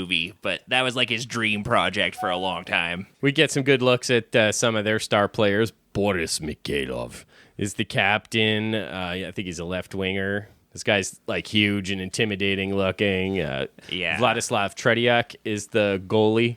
He was considered the best goaltender in the world at the time. Pretty much consensus. You score on Tretiak, keep the puck. Doesn't happen often. Yeah. Oh, yeah, these guys are bad. There's a tension in the room. This is like Herb's introducing them to the stakes, the real stakes. Yeah, in these this guys scene. have played 42 games in the last 3 months. The antagonist won every of one. the Yeah. story. So He's got the slideshow going. This is Mon Mothma showing everybody the schematics for the Death Star right now. Yeah, many Bothans. Yeah.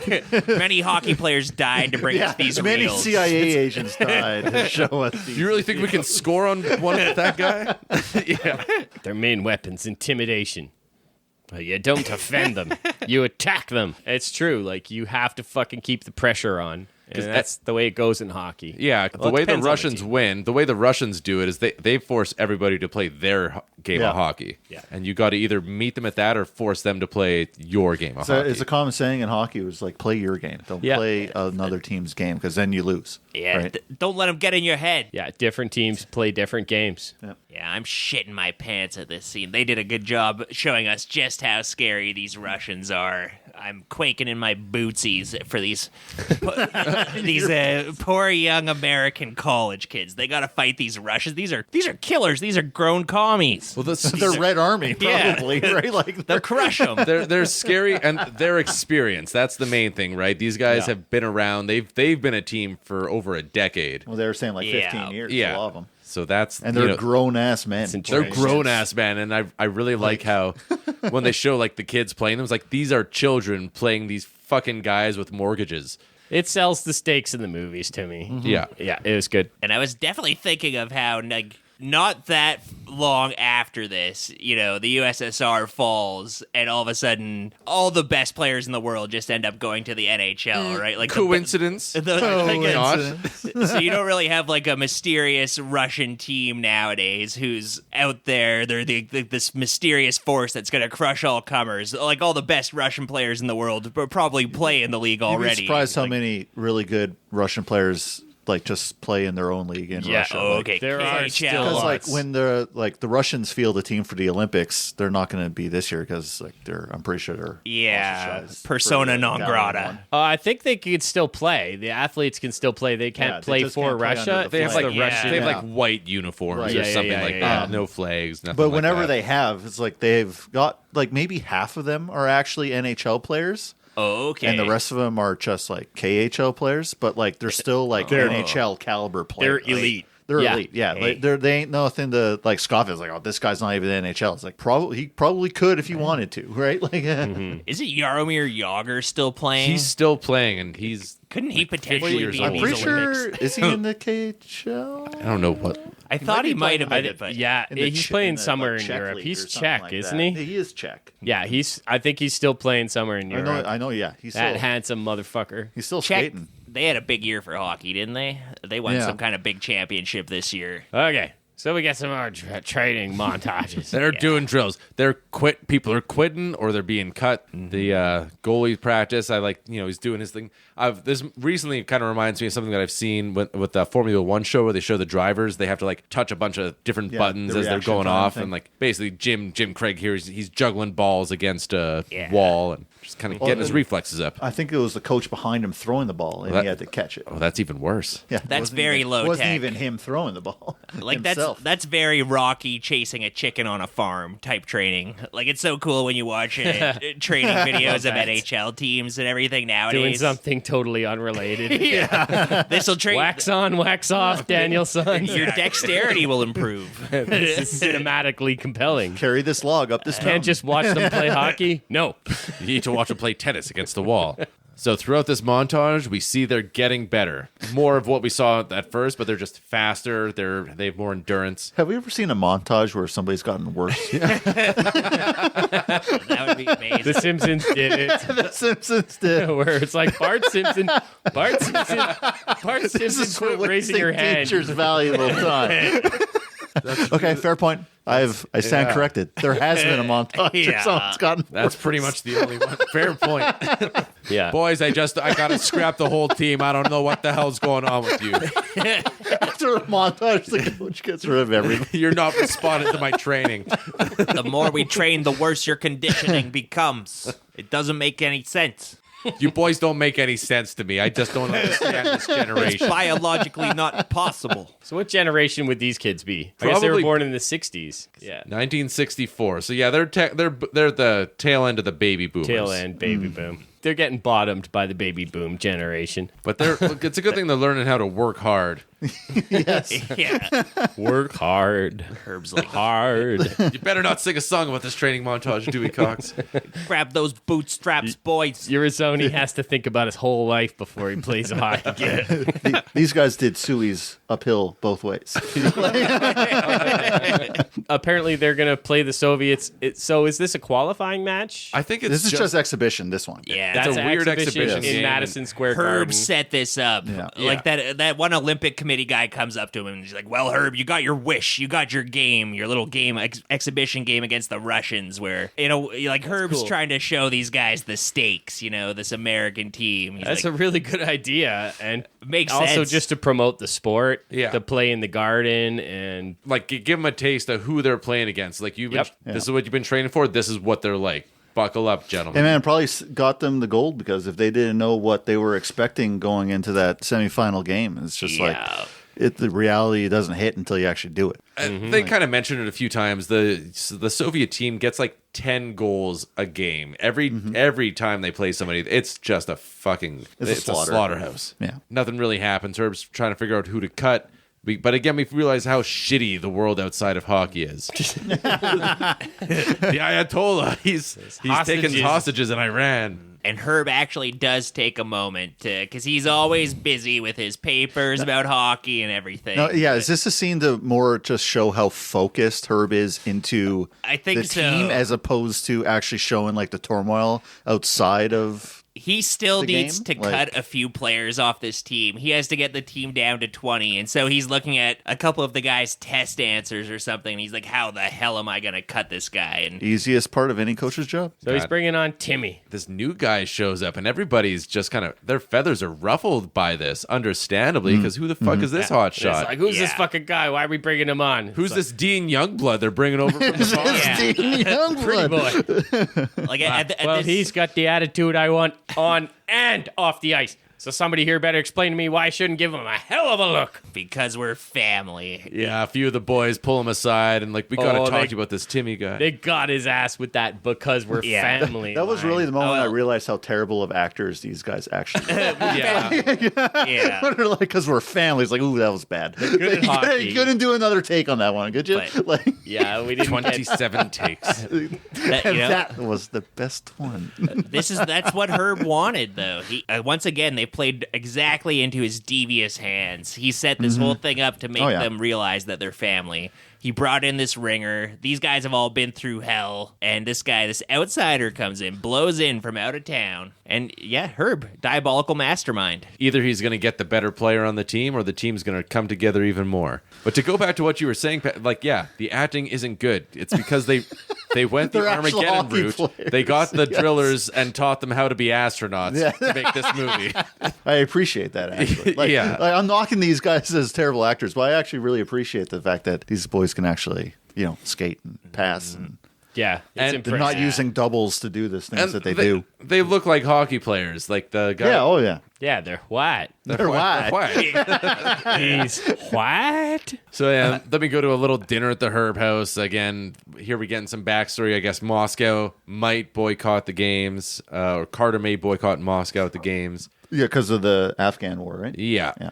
And Herb's just kind of heating his dinner up in the oven, which is a fine thing to do sometimes, but kind of made me happy we have microwaves, even though they make food taste worse. Yes. That's what I They use. heat up the plate and the food stays cold, and maybe you get some residual heat off the plate. That's what I use my air fryer for these days. I don't need an oven or a microwave anymore. Aren't you lucky? I'm a free man. So Now we're talking Christmas. There's no more important holiday to a bunch of 20-something white Yeah, guys. not even spending it with their families. Yeah. Why? Well, let's have Christmas. This is a Christian nation. Listen, you're white, I'm white. Why don't we get together late December and we'll have Christmas? Yeah. That's what us white folks do. We have right. Christmas in June in the Midwest. Yeah. When did they have their little surprise costume party? Wasn't that in June? June. Yeah, June. So Christmas should be. We play Christmas costumes in So- June in the Midwest. So it's probably Halloween at this point. We have Christmas for Halloween. So if you have Halloween in June, then you got to have Christmas in September. We like to do things a little differently in the Midwest with Southern accents. Canadian Thanksgiving is American Christmas, right? We talking Southern accents in the Midwest in June. Well, why don't you carve up the holiday ham? Because my flour is wilting. They don't got hams at this Christmas dinner. They've got a couple turkey carcasses on the table, and they're doing a little team gift exchange here. You play hockey, Paddy. Do you guys ever give each other panties and talk about how each other's girls left them at other people's places? Do you chirp like that? Does this seem like 2000s type of practical jokes? Yeah. Like, is it age? This is like 2006, 2007 kind of talk. Does your hockey team have a coach? Like a Coach Herb who can guide you boys and help mold we just fly by the seat of our pants, man. It's just kind of like you need a coach. You shoot left, so you're with me. Oh, How much will you guys pay me to be your coach? We'll pay you like 2 beers a game. $100,000. Yeah, that's not enough. That's a pretty big time commitment. You get 20% off of beers at the Cree as well. Can we make you do suies? No, fuck that. Then what's the I got torture I'm you. telling you, I got one in me. You make me do a suey, I'm done for the rest of the night. Yeah. Especially at full speed. You guys don't care about winning. You guys don't have the attitude on and off the ice about winning. No, You're it's a true. bunch of That's why we're losers. Div 10, man. Like, I'm not gonna explain to me why I should give you a hell of a look if you want to play for me. Yeah, keep walking. Walk right on back to the farm. Back to the farm with you. All I is. The guys in your team, half of them are 40-year-olds who have 3 kids. Be like, Yeah. walk your ass back to the farm. You goddamn sissy. There's a million people who want to take your place. It's like, got no, work there tomorrow. isn't. no, we've literally got guys that literally paid for half a season because they're only playing for Yeah. half the games, right? It's just Herb would be that's a so good upset trick. with guys just like, you know what? I'll show up for half the game. Yeah. Look at you fucking sissies. You pay to play. You really need an opportunity like the Olympics to dangle as the carrot on the stick if you want to be able to treat your players like that, I feel like. Yeah, there's Yeah. got to be a big goal at the end. Yeah. All right. It's got to be some Norwegian pussy. Yeah. Now, if I could wrangle some of that for you guys, maybe. Oh, yeah. Then you'll be doing Probably not, suicides. because then everybody's getting divorced. Wholesome Sentimental Christmas. postscripts on the movie that's about my life, coaching Paddy's team, and it's like they all got divorced. All got divorced. Luke was never able to deliver the Norwegian pussy that he promised. Coach Luke crashed his car on the way to deliver the Norwegian pussy. that Jason Christmas. Paddock is swiping right on Tinder to this day. So they're having a very nice PG gift exchange aside from the panties, and they get Craig a little joke whistle, and everybody has a laugh, and then they give a present to Herb, and they give him a big old Indiana Jones bullwhip. He's such the slave driver, the way he, That's cute. and everybody has a laugh. You know, they're becoming a family. And he's like, they're like, speech, coach, speech. And he's like, well, y'all know I ain't one for speeches, so goodbye. And he leaves. He mic drops and walks out. Like, Well, if I'd be any better at if I were any good at speeches, I'd be a better public speaker. Merry Christmas. Bravo. The world's going to hell in a handbasket. If only there was a hockey team that could give not only America hope, but the world hope. He's Yeah, driving he's his- listening to President Carter talking on the radio, who's giving a pretty good speech, I must say. We were taught that our causes were only just, and our armies were invincible until the agony of Vietnam. We've got to stop crying and start sweating. And it really paints a picture of America as just being a really hurting place, which is something I don't understand. No. Once again, I'll reiterate. Clearly, Carter has never seen Rambo 2 or Robo Wars, or he would know Vietnam was really cool. Oh Yes. yeah, this is kind of like this is before American film kind of got a little more introspective into where America is on Yeah. the world stage. And this was pre-Reagan era. I mean, it's made after the Reagan era, but obviously people were a little more high on America once Reagan was president. Jimmy Carter, history's greatest monster. You know, he builds those houses Yeah. to hold the bodies. You know, I heard he had a peanut farm. Lots of people are allergic to peanuts. That's really dangerous. What He's a monster. serial killer. Yeah. Did you guys see all the news stories from this week where Jimmy Carter cast his ballot to vote in the new election? Oh, yeah. No. It'd be funny if he voted for Trump. I've changed my mind about a lot of things. There's like pictures of him. They're wheeling out this fucking corpse-looking guy, and it's like, he's voting, everybody. Look at Jimmy go. Yeah, he's like a grandpa in Texas Chainsaw Massacre. They just wheel Grampy's him the out. best at voting. You can do it, Grampy. Yeah, I just watched that last night. Go on, Grandpa, hit her in the head. Yeah. He's a real one-shotter. Yeah, I'm assuming Jimmy Carter was the same. Like, he couldn't quite make the X on the voting ballot. Yeah, no, Jimmy Carter's reaching for Jill Stein, but his fucking feeble, shaky hand, it circles Robert F. Kennedy Jr. instead. Damn.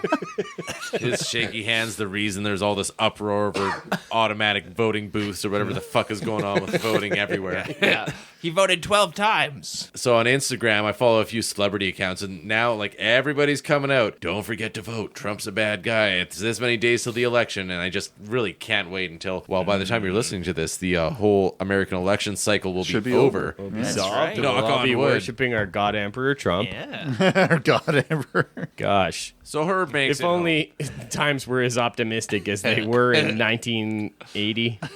Biggest thing I had to worry about was a hockey game. Think about 1980. Gas crisis. You still had the Bugles. You had Aha.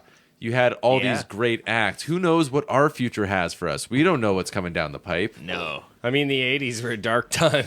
I mean, they had AIDS. They had Oingo Boingo, though. But yeah. It balances out. Yeah. Aha are awesome. We'll talk more about 80s music in the next movie, Yes. which I know Paddy loves. So I'm going to jump it along here. Herb makes it home. His family left the star out for him. He reads the note. He has a look because Coxie is getting cut.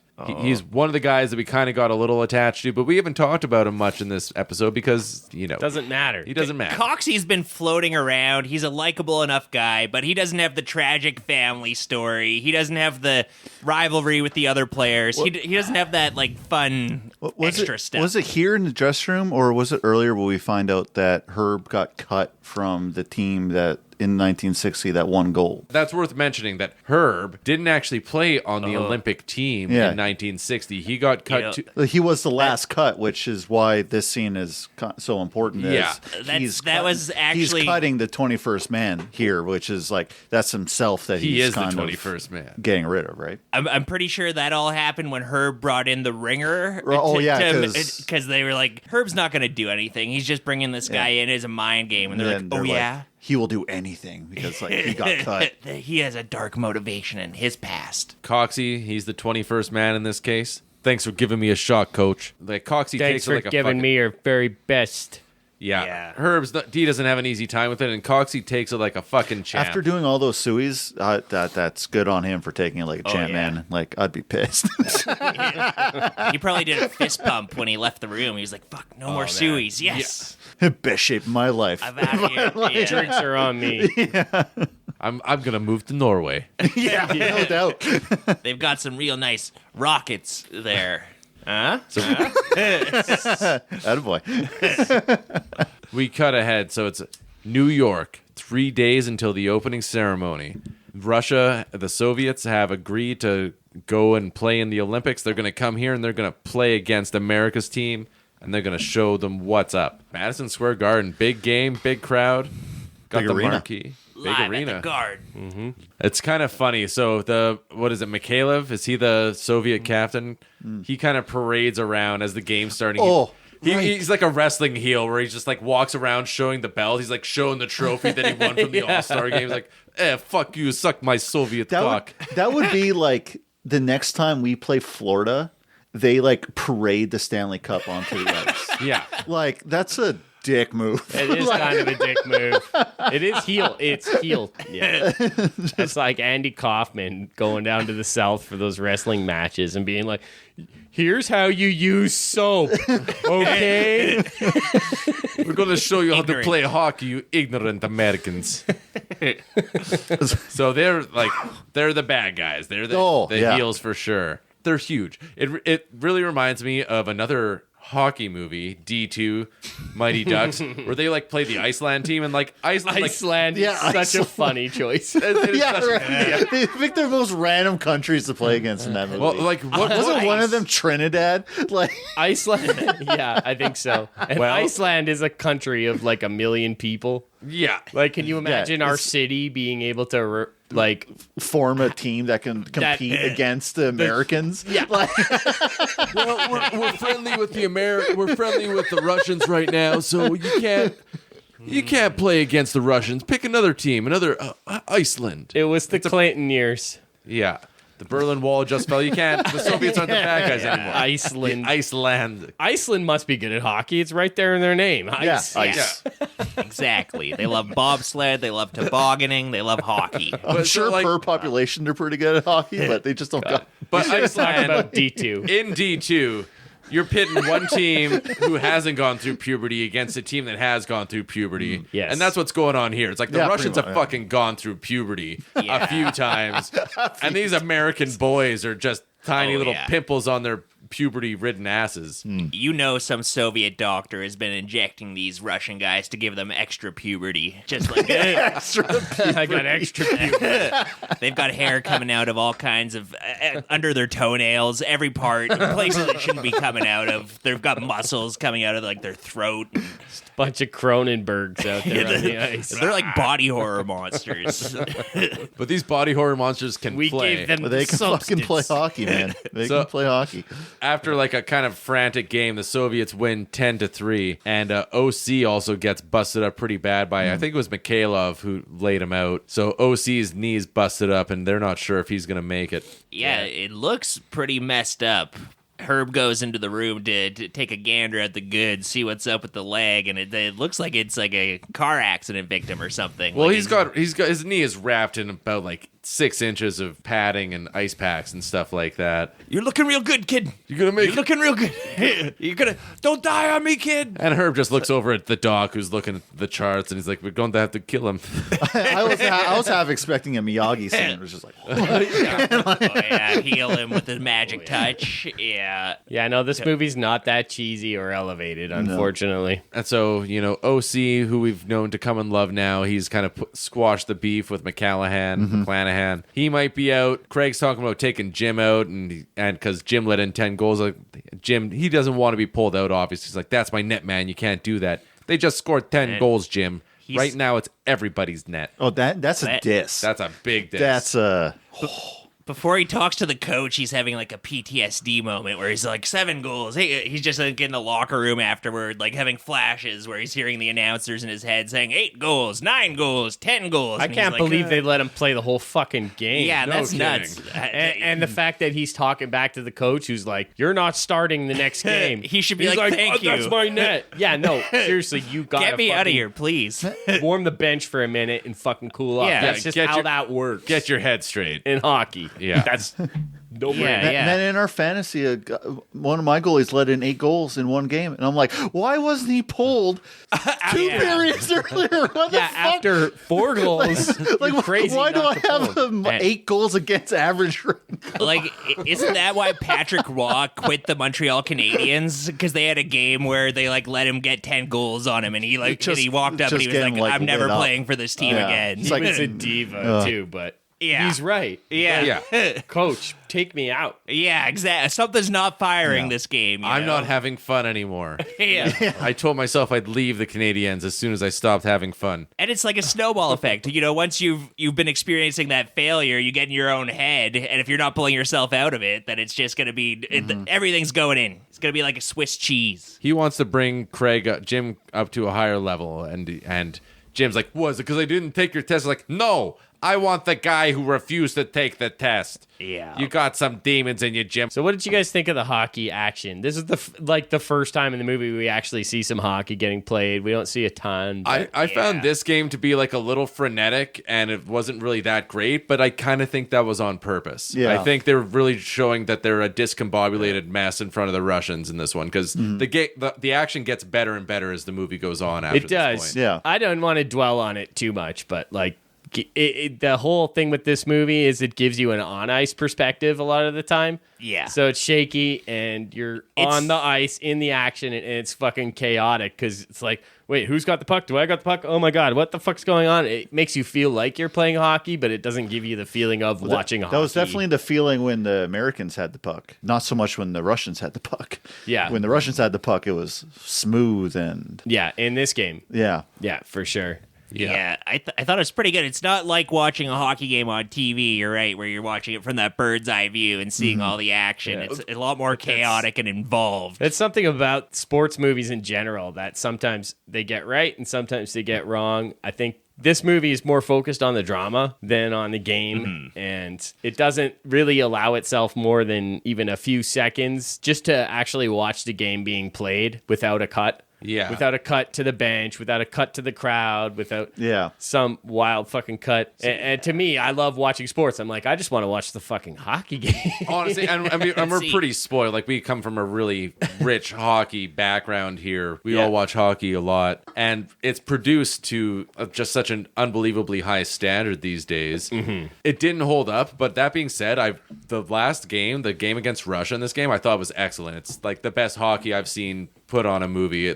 Probably best I've seen put on a movie. Yeah. I mean, still, I feel like hockey doesn't lend itself as well to cinema as maybe some other sports do, like football or It's so basketball fast. or baseball especially. The fast pace and the frenetic nature of it, and it's like, whoa, who the fuck's going on there? And the way the momentum goes and it changes, and like, how do you follow the puck? It's tough to do. Football and baseball have natural pauses built into the game, whereas hockey, you just stop when there's a whistle blown. Yeah. And so because that adds drama to it naturally, in hockey, it's relentless. It's the reason why it's not as popular as the other big three sports in North America. It's just, it doesn't lend itself as well to TV. And it's also just not as it's not as popular as baseball in America anyways, and you know, Disney's an American company. Sports movies are usually American productions. I thought it was cool how they shot it. I thought it was cool too. Yeah, I was just a little wanting to watch more fucking hockey. I know. I'm just like, we have some of the best hockey players in the league right now. I just want to be watching our hockey team. I mean, I suppose it bears a little bit of mentioning that obviously this is a Canadian podcast, so hockey's the most popular sport in this country and in this city. We skate to work every morning. Yeah. Yeah. They had a goal on Thursday night that would put any goal that these guys scored in the 80s to shame, man. Like, it was just Oh, man, so I missed beautiful. the game. Like, Who scored it? a boosh, but it took everybody. It was McDavid to Draisaitl, back to McDavid, over to Boosh, and it was like a backhand blind pass by Draisaitl. Like, it was just like Backhand tick tack, blind and then pass? it's like gone into What the did net. Boosh do? It was Just a slap shot off the no, blue well, line? no, he was close, but it was a one-timer. Oh, he was up in there. He was up, like, he snuck in on this side. Like, nobody even knew he was there because everybody else drew. Like, Draisaitl and McDavid drew everybody to that side of the ice. Bouchard That's their was, like, power, right? wide open. And, like, they're McDavid and Draisaitl are basically passing it back and forth, and, like, all five Flyers are just like, what the fuck is going on? Man, it's the amount of skill on our team right now. When it's good, it is something to fucking behold, man. It's better than I've ever seen. I really feel lucky to be watching our team right now because it's just been amazing hockey for the past, 8 years. Yeah. And better, it's just getting better and better. Oh, yeah. Just be nice if we could win a fucking We need a cup. Boys, we've made it. It's Lake Placid, New York. They catch their bus there. White-Faced Coaches is the name of the bus company. Was that Sammy Sosa's bus fleet? Maybe somebody out there will get my joke. That's okay. So OC's still on crutches. They don't know if he's going to make it or not. They decide that they're going to put Jimmy in net, so that's been settled. Herb decides that OC, they're going to put him in. He's not going to be good to play until the game, like the qualifying rounds for the finals or maybe the finals. He's out for a week or two, but they're going to hold on to him because this is what they've worked for. They got to keep that team alive. Thought he was going to get cut. Yep. I swear to God, Herb, if you're not being serious right now. Oh, wait, maybe he sounds a little more like Peter Griffin. Hey, Lois, this is worse than that time that I got my knee blown out playing the Soviet Union. They did what to his knee? The Olympics have begun. Round 1, USA versus Sweden. We find out Urazoni is the captain. And Mac has got an upper leg contusion. So one of the concerns, McClanahan, one of the concerns with keeping OC on is if they get any more injuries, they're going to be in a real tight spot. And Herb's worst fears have been realized. Mac, So what's a tight spot? They can still play if they're short a man on the roster? everybody's just going to be drained. That's the thing that's fucking wild to me. It's like you're locked in with 20 people. Like, how much luck does it take to prevent injuries going forward? Yeah. One of them guys Crazy. gets the flu. Like, who fucking knows? Like, you really need all your guys to be healthy. I fucking You're hate that fucked in with 20. fantasy when it's like, I know. so-and-so has the flu. And I thought, and bastard. also like, because McClanahan, is it McClanahan? McClanahan. McClanahan. Anyway, I'm pretty sure he was McClanahan. defenseman, and I think the guy that had the Glutz contusion was Clanahan. also defenseman. So it's just like you can't play at an Olympic level with 4 defense, right? No. Like that's no. so like Yeah. They have a rough first period. So Herb just walks into the locker room and he just starts flipping tables over and basically he's just dissing everybody in the locker room. He's like, "Why don't you focus on your own game, Rizzo? You like that ought to give you have your hands full with that one." Oh, man. And he's chirping McClanahan. This is probably my favorite scene in the movie, honestly. Yeah, so before he goes in here, he asks Doc, he's like, "How bad is his leg? He's like, it's not great." He's like, "Is he gonna make it worse if he plays on?" He's like, "No." And so he's like, it's gonna hurt like hell. It's like, well, let's fucking get him on the ice then. McClanahan's sitting there nursing his leg, and he's like, "Put your gear on." And he's like, "What? I can't play." Doc says I can't play. And he's like, "Know what? Put your street clothes on, because I got no time for quitters. A bruise on the leg is a hell of a long way from the heart, candy ass." a hell of a long way from the heart. I love that. I love a candy ass. That's Yeah. a great insult. That's Yeah.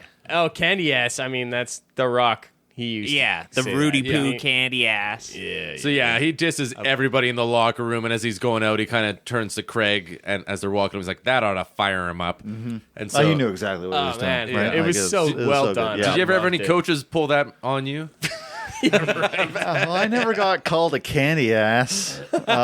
Candy ass. Now But you have. I've played through some like minor injuries before. Yeah.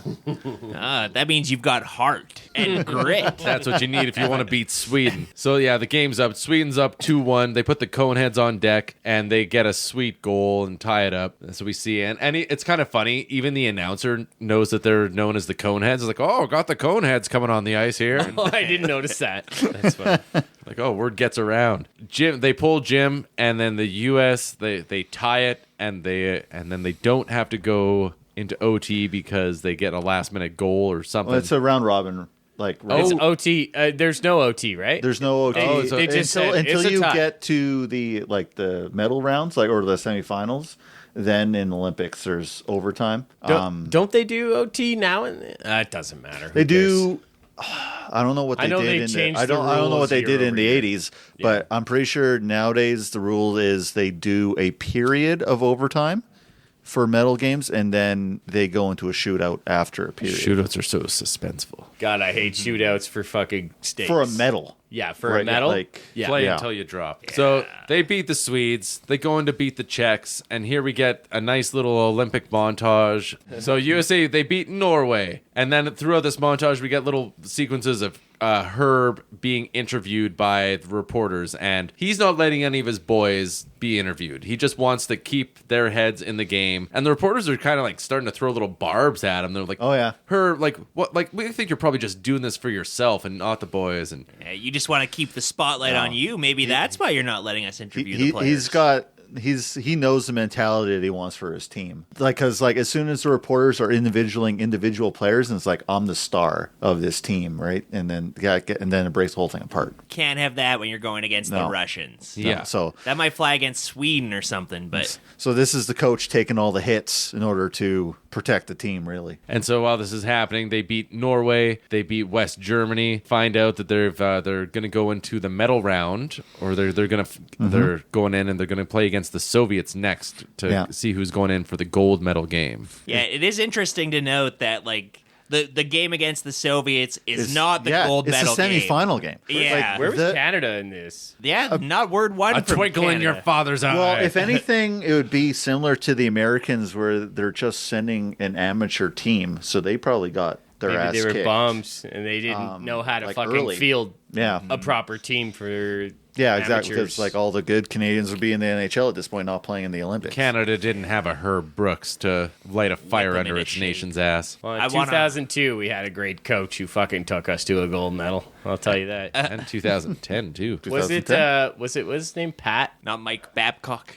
Wait, now there's a great Babcock was 2010. But yeah, it is interesting in this movie how the big game is not even the gold medal game. Pat Quinn. No. Yeah. Oh, yeah. yeah, It was Pat, Pat Quinn. Yeah. He hosted the Oh. Oilers for a minute and failed. Yeah, well, that was much later. Yeah. That wasn't. The But gold yeah, medal game. we had to get a fucking real coach. That was just like, yeah, we won gold. We beat Finland. Whatever. Like, Yeah, and I like that about this is that it's not about getting gold. Well, like getting gold is what they want, but like they need to beat the Russians to get the gold, wherever that happened to be in this tournament. Yeah. Because if they don't beat them, like no matter whether they beat them on the way to it, they're gonna have to play them at some point because it's either Russia's taking home gold or some crazy upset, some it's miracle just a on ice. postscript in this movie that, that they had to fight anybody else to win the gold. And That then they- we played some more hockey after yeah, right. the events of this movie.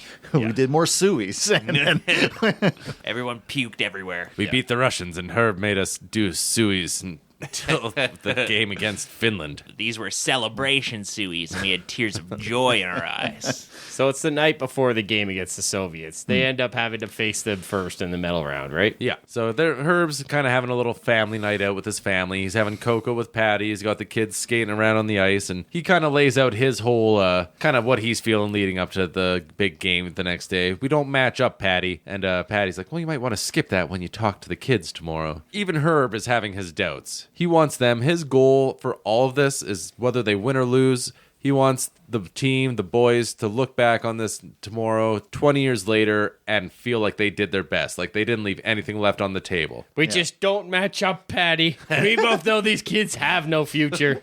so imagine that's like part of his like disappointment being cut from the 1960 team being like, he probably felt like he could put more into it to have made the team. Yeah, this is a once-in-a-lifetime opportunity. Give it everything you've got and feel proud of the result no matter what happens, as long as you gave it your all. That's exactly what they're going to do because we move on to the big game. The big game, the final half hour of the movie. It's This a is pretty the centerpiece. Yeah. Yeah. Like, Oh, yeah. if this is a Marvel movie, this is them fighting the big baddie. Like the last. This is Thanos. Yeah. Like, Hulk smash. We're not alone or whatever. What do they say when they fucking open the portals in Endgame? Avengers Assemble. Avengers Assemble. Oh yeah, pretty awesome. Pretty good line, and they've been they teased it for a while Pretty beforehand. fucking great, I must admit. Team They earned USA. it. They spent like 15 years or whatever, 10 years laying the groundwork to earn Yeah. it. The big game, OC gets the go-ahead from Doc. He's over the moon. Yeah. They're doing these weird... They're just getting ready for a hockey game. They're blowtorching their sticks. They're doing things that I don't know if that's a thing that happens in hockey. It's not a thing nowadays. Was that to bend it or what? What's up with that? I never had to do it. So So what'd you use your blowtorch for? That was Paddy when he went to to warm up the butthole went to the Eastern Bloc. I don't know. And he was fucking taking the eyes out of people in those hostels. It's for the hot shave on your nads. That's a useful tool. Just singe them off with the torch. Like I know blowtorching used to be a big thing. I think it was more for melting wax on your stick. Oh, okay. I think it would be good to use for But getting the Melting pubes. wax on your what now? but that hasn't been a thing ever since I started playing hockey. That's definitely more of a like an old school. This is an I have to ask, antiquated... I have to ask my dad like a about wood it. My stick. dad's the expert about these old school hockey things. He still likes playing with his wooden stick. He'd always talk about like, well, this guy fucking taped up his stick such and such way, so Yeah. we all taped up our stick this way, and that's This guy was the first guy to curve his stick. And Yeah, you yeah, could yeah, get yeah. a goal. Get an illegal curve on your stick. Yeah. Well, they used to be straight flat. Yeah. Back in like the old days. Yeah, I was watching a YouTube video about the first hockey players to curve their sticks, and they had to be very sneaky about it. And sometimes the ref would catch them. It kind of reminds me of baseball with all the weird stuff they And would they're do just to like, the what, balls. we'll just allow it. There's a limit to the curve you can put on your stick, Yes. I think. Yeah. Right? Oh yeah. Yeah. 100%.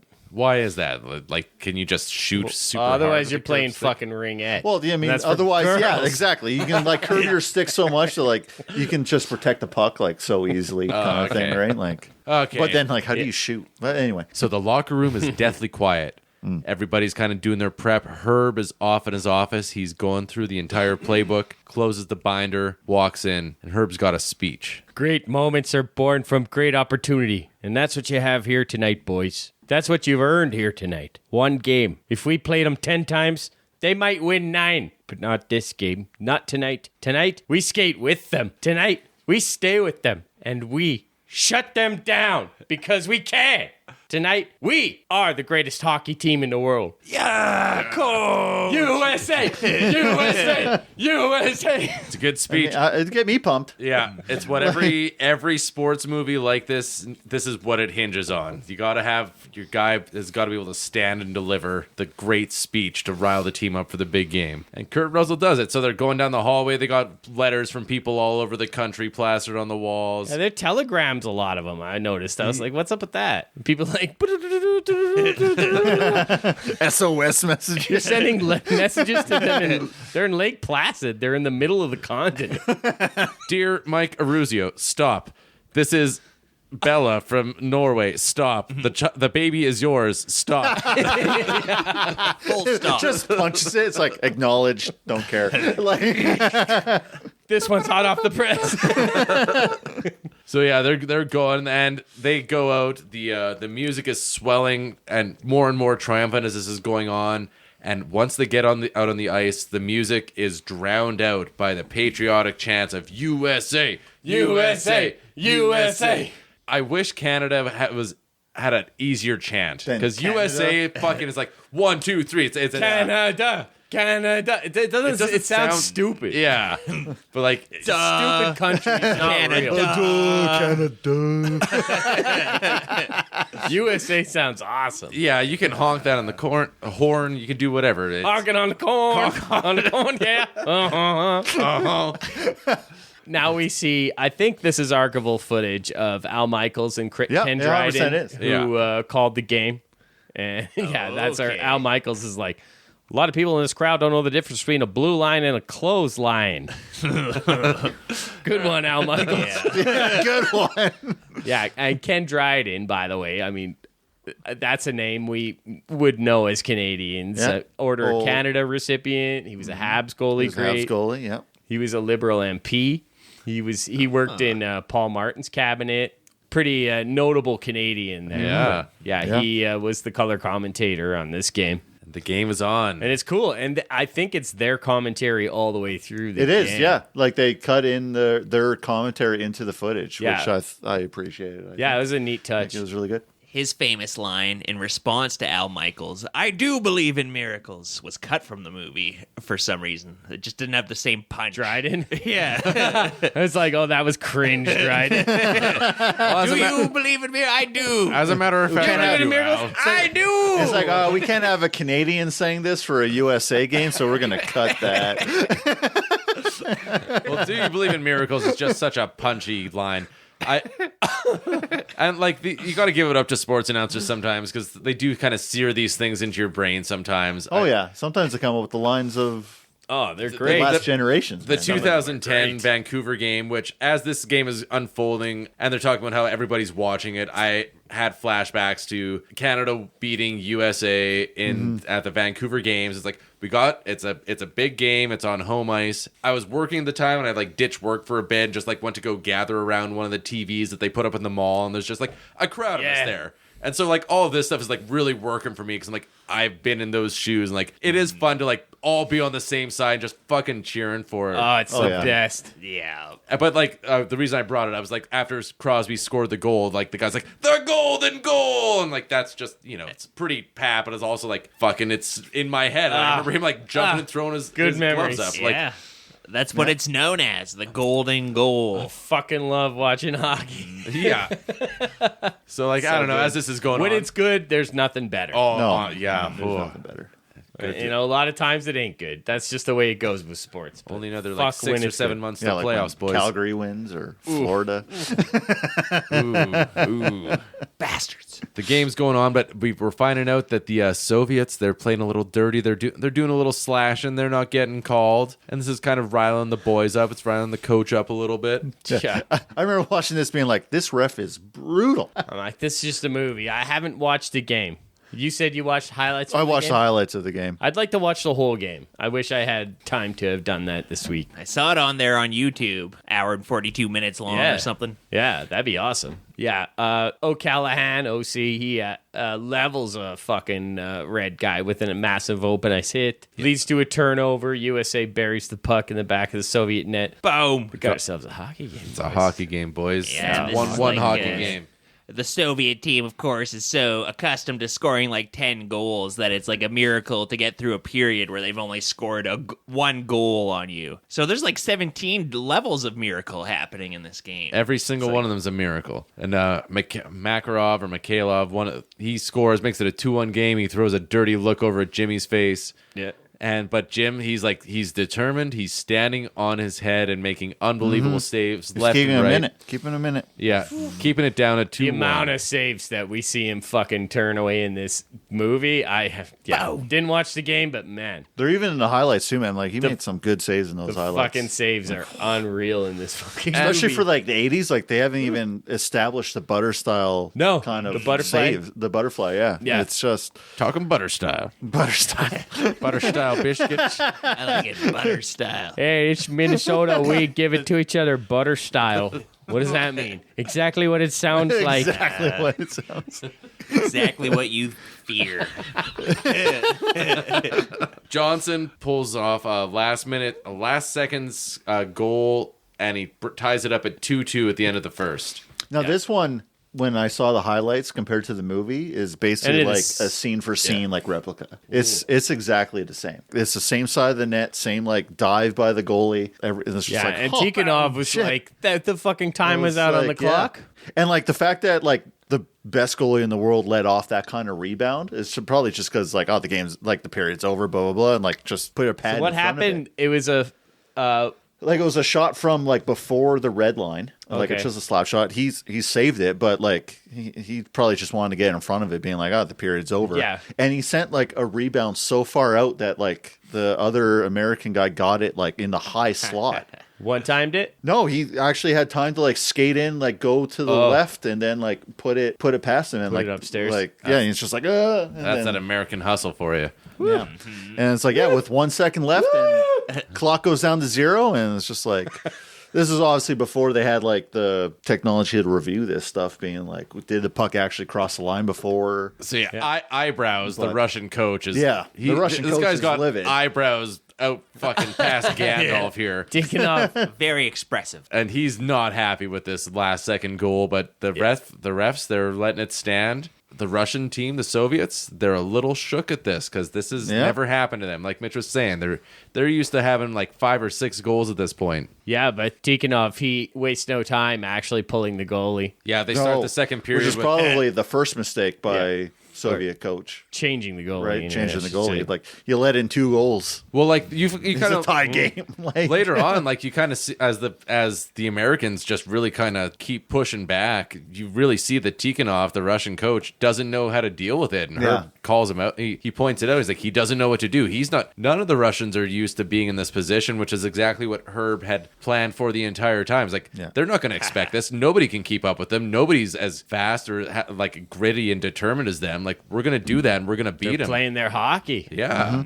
It's fucking sweet. So second period starts. Got the backup goalie in. Got the best goalie in the world sitting on the bench. The game goes on. It's fierce. A Soviet player levels Jim, just like flans him. I don't know where the ref's eyes are, up his ass. Yeah, or that's something. one way to fucking This is score a also goal. that's just in the movie. That never actually happened in the real life. Okay, I was gonna say you can't just fucking cross-check a goalie in the face like, and then during, score. during the highlights, I like. So there was a play where he did Russian rules. He did get run over, but there was no goal on the play. Like that wasn't the goal. That, that wasn't the Soviets' third goal. The Soviets' third goal was basically just like a regular goal. A deflection. Yeah, or I think it was like a wrist shot. It doesn't matter, but like it wasn't Jimmy getting fucking railroaded. Yeah, I was that is bullshit. There's no way. So like that did happen later on. There wasn't a goal on the play. So like the fact that like he kept playing in the game was still like a momentous thing, being like, okay, he's getting up, he's good to play, but like it didn't cause a goal. I was gonna make a joke about the Soviets cucking Jimmy's dad in addition to that, but then I remember that Jimmy's mom died, and that's bad taste. We are fucking your mother. She's single now, we heard. We swipe right. But this movie, yeah, they didn't have to go out of their way to make the Russians extra evil in it. Like, because in a 2-2 hockey game, a goal is dramatic enough. You don't need to put the extra mustard on that sandwich. I feel like we've been bearing down a bit on the Russians are evil thing, but this movie does not really go in on it. No, it doesn't. Not too It much. doesn't, right? Not in the way that like Reagan does. No. For instance. And like most of the bad things Russian are doing, like the slashing and all that, like that's 80s hockey. That's Like it's just it was just a dirty game. yeah. It's not like any other team was doing anything different. Yeah, right? Philadelphia. Like, they weren't particularly dirty. The Soviets, like they're just a talented hockey Yeah, team, right? I figure, but you got to heighten it a little bit for Yes, of course, movie right? purposes, I guess. But There's even a moment in this after the Americans win where one of the Soviets is just kind of smiling for them. Like, they were scrappy underdogs. I'm glad yeah, they man. beat us. I thought that was the coach, like when they shared that It's look. Petrovic. And then it's just like I respect you. Too bad when I Yeah. get home, I'm gonna get fucking executed. Yeah, it was nice while it lasted. And he deserves it. It's still it's a 3-2 hockey game at this it's a point. 3-2 hockey game. Top of the third period. Sorry, someone wrote in our notes the Soviet eyebrows. He's like got 2 John Oates mustaches on his face. Yeah, those notes are in red. That's my notes. I mean, yeah, they made him look like a Bond villain in this movie, but in real life, Viktor Tikhonov looked more like a pediatrician. He looked like the kind of person you'd trust your kids with. He's a very friendly face. But yeah, he looks like an absolute freak, this actor that So it's 3-2 at the top of the third period. We kind of get some backgrounds, again, just how bad the Soviets are. Like, they just steamroll everybody. They've gotten 51 goals over the last 5 games, and just them being at a standstill is unheard of. That's a lot of fucking goals in 5 games. Yeah, that's a lot. Like, that's like if that's when I'm playing like NHL games on PlayStation. That's what. I played through a whole season. I think it was NHL 08. I had the Oilers. Fuck yeah. No, I don't think I even cracked 51 goals in 5 games. That's fucking insane. It's insane. Yeah. You're averaging 10 to 11 goals. Yeah, it was per me game. and my Like, buddy. We oh, played God. every game, and we were fucking lighting them up. The hockey game goes on. It turns out the refs do have eyes, and he calls 2 minutes for slashing on the Soviets. And Eyebrows over there is a bit worried. So believe. the power play is going on. It's going on. 13 seconds left. Eyebrows is worried. At the tail end of this power play, the U.S. scores, and for the first time in probably, I don't know, the last 20 years of Russian hockey history, they're down a point in a game. No, this is the tying goal. This is the tying goal here. Yeah. No, because it was like close to like a minute and a half later. The USA U.S. out of scored. nowhere, they've managed to pull a victory, a tie out of the jaws of defeat, and they tie the game up with 13 seconds left in their power play. People said it couldn't be done, but they did it. Yeah, Al Michaels is like, did you think this was remotely possible? Ken Dryden, no, I did not. Just straight up, nope. Nope, sure didn't. I put money on this, and fucked. My There'd be wife a miracle brewing. is going to be pissed. Yeah, my So Pavlich from the USA, he picks the puck in the Soviet corner and he centers it to Eruzione. He's fresh off the bench. He's got some legs underneath him. And he fires in a screener and he puts him in the lead for the first time in the game. And Al Michaels is like, now we've got bedlam, because the crowd is absolutely losing their collective minds. Eyebrows, he's not having it. He's laying into their main guy there. Man, that was a fucking beautiful goal. It In was- the movie, Oh, yeah. Yeah. I had to look it up because the movie didn't make it very clear. I was like, what happened here? Because it was a looked good like goal. they picked the pocket.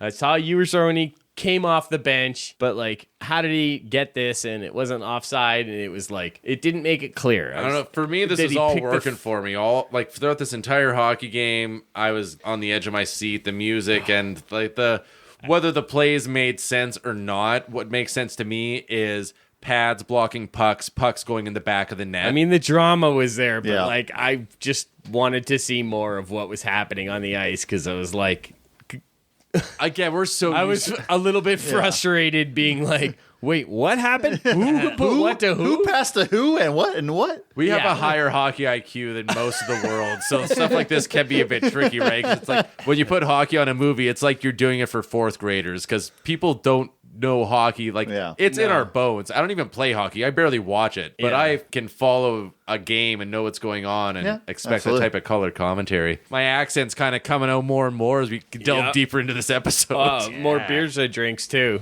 I can color. More brews. I can commentate a game. I can call one.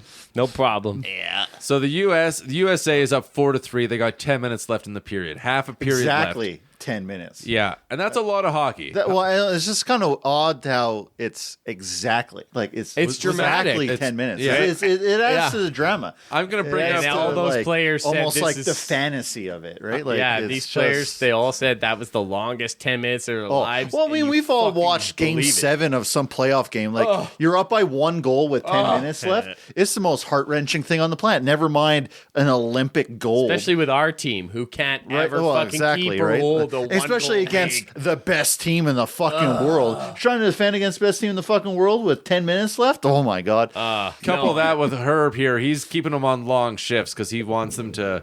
short shifts. Short shifts. Yeah, 45 seconds. So they have fresh legs. He's like, 45 seconds. Yeah. So that's a lot of changeovers. That's a lot of... Oh, you got to keep them fresh, man. Got to keep them fresh.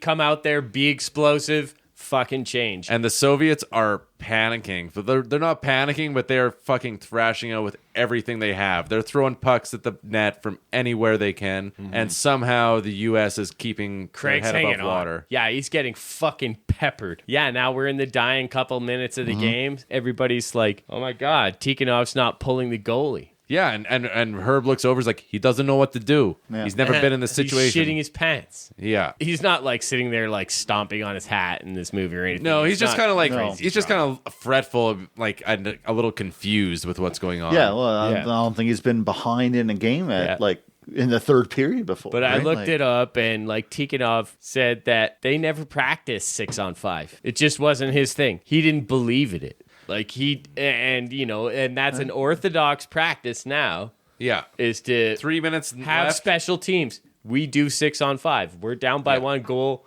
and we're down to 2 minutes in the game. You play 6-on-5, and like people who don't know hockey, maybe people shit their pants. People are always like, "What are you doing? That's fucking stupid." Like my mom is always like, when the last playoffs is like, why would we pull our goalie? It's like, my mom trust the coach. We won a goal.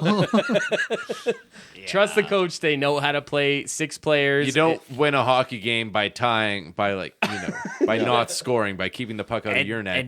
And frankly, it often does end in getting a goal on yourself. Once you have that offensive pressure, you pull your goalie. It's a high risk. Sometimes low reward. Yeah, exactly. You're kind of... Well, like, what else are you doing? You're going to lose anyway. Right? You're going to lose anyway. It gives you a better chance at scoring a goal. And if you think you know better than NHL coaches on that one... Yeah. I don't know what to reevaluate. Come the playoffs, everybody does. Yep. Yeah. Oh, yeah, 100%. But Tikhonov doesn't believe in it. Yeah, but you know what? Do you believe in miracles? Yes! Because the USA just won a first-class ticket to the gold medal game. Because, again, this game wasn't for the medal, but it was to beat the Soviets. It was just to beat the Soviets. We're just glad we beat those commie essentially bastards. won the Cold War. Yes. Yes. If I can change, maybe you can change. Well. You thought you could get rid of me? Well, Gorby, I won the bet. Well, the hockey game's over. Mikhail, it's nice to meet you. My name's Ronald.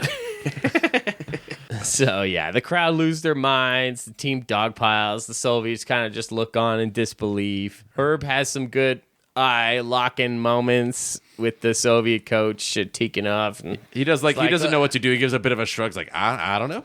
Tikhonov's not being a dick. He's just like, well played. Yeah, he's respectful about it. Everybody's, there's no malice on the Russian side at all. Game. Everybody's just like, It's the beauty of sport. Yeah. It's like movies. It's just one of those things we can all disagree upon, but still be friends at the end of the day. And that's what makes them beautiful, in my opinion. Mutual respect. Yeah. They're both top-level hockey coaches. Herb's wife is up there in the stands. She's clapping and crying, and he's like, looks at her, and he's like, you're getting some later. They also, in the highlights I watched, they also showed the coach, like Herb, like there was no moment. He just like walked down the fucking like the corridor. Oh yeah. He just like walked straight off. In like, the- there wasn't in like the real he might game? have had a moment like On in the a real Russell game? being like, yeah. He might have but, like, on his drive back to Minnesota so he can start studying for his next college game. Or whatever, Yeah, 'cause this guy's just like, Well, on the Wikipedia article, it says that Herb, after the game, he sprinted to the locker room and sobbed after the game. fair enough. yeah. So that's probably what you were seeing was him running because off he was to on the locker- ice afterwards to Yeah. like celebrate. Like you just saw him like once it was won, he just left, gone, and then he was there later like to celebrate with But the he team. went but, and like, cried. He probably, he went I and believe cried it, his man. eyes Like, out, and that's kind of what the movie shows. It shows him quietly going to the It's a softer the way to show corridor, it yeah. for sure. yeah, but that's for sure what happens. Dude, can you imagine like 6 months of just it being your life and then you just have this emotional release of just everything giving away? Oh, yeah. Because, you So know, much drama. I love it. It's sports working on it. movies. He hadn't even won it yet, and it's still but it doesn't, because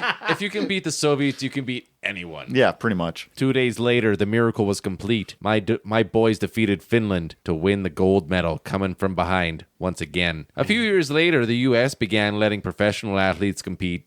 Dream teams. I always found that term ironic because now that we have dream teams, we seldom ever get to dream. But on one weekend, as America and the world watched, a group of remarkable young men gave the nation what it needed most: a chance for one night, not only to dream, but a chance once again to believe. Very good. Very good.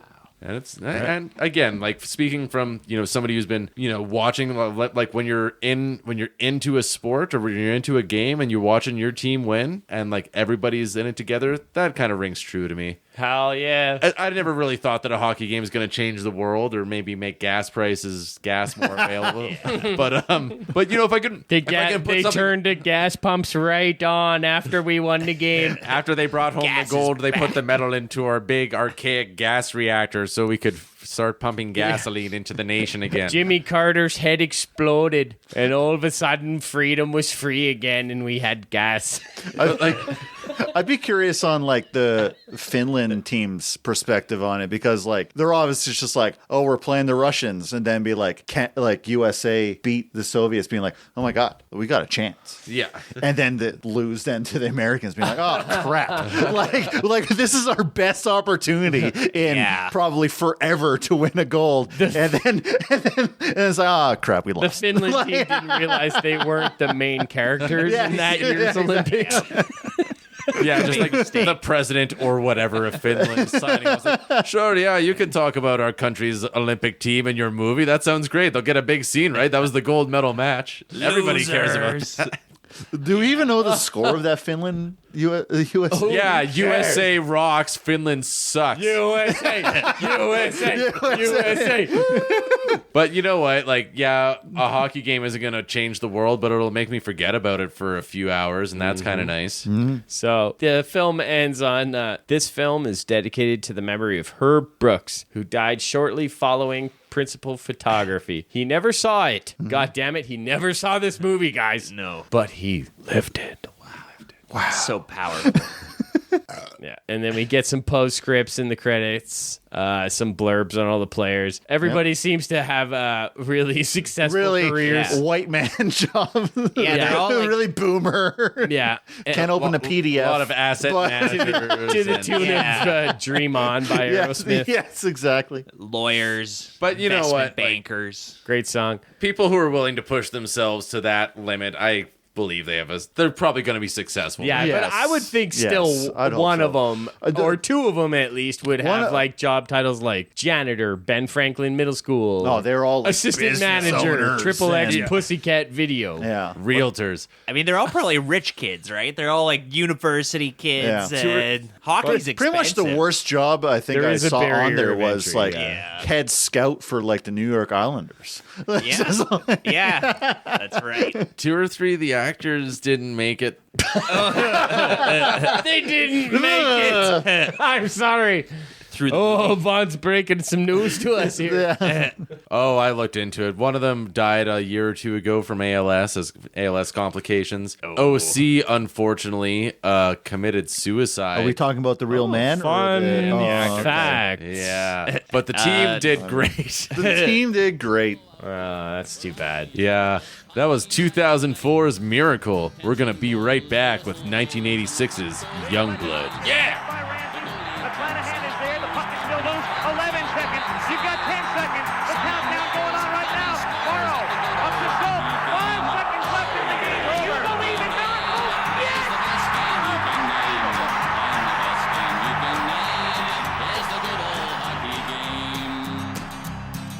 Second period, where players dash with skates aflash. The home team trails behind, but they grab the puck and go bursting up, and they're down across the line. They storm the crease like bumblebees. They travel like a burning flame. We see them slide the puck inside. It's a one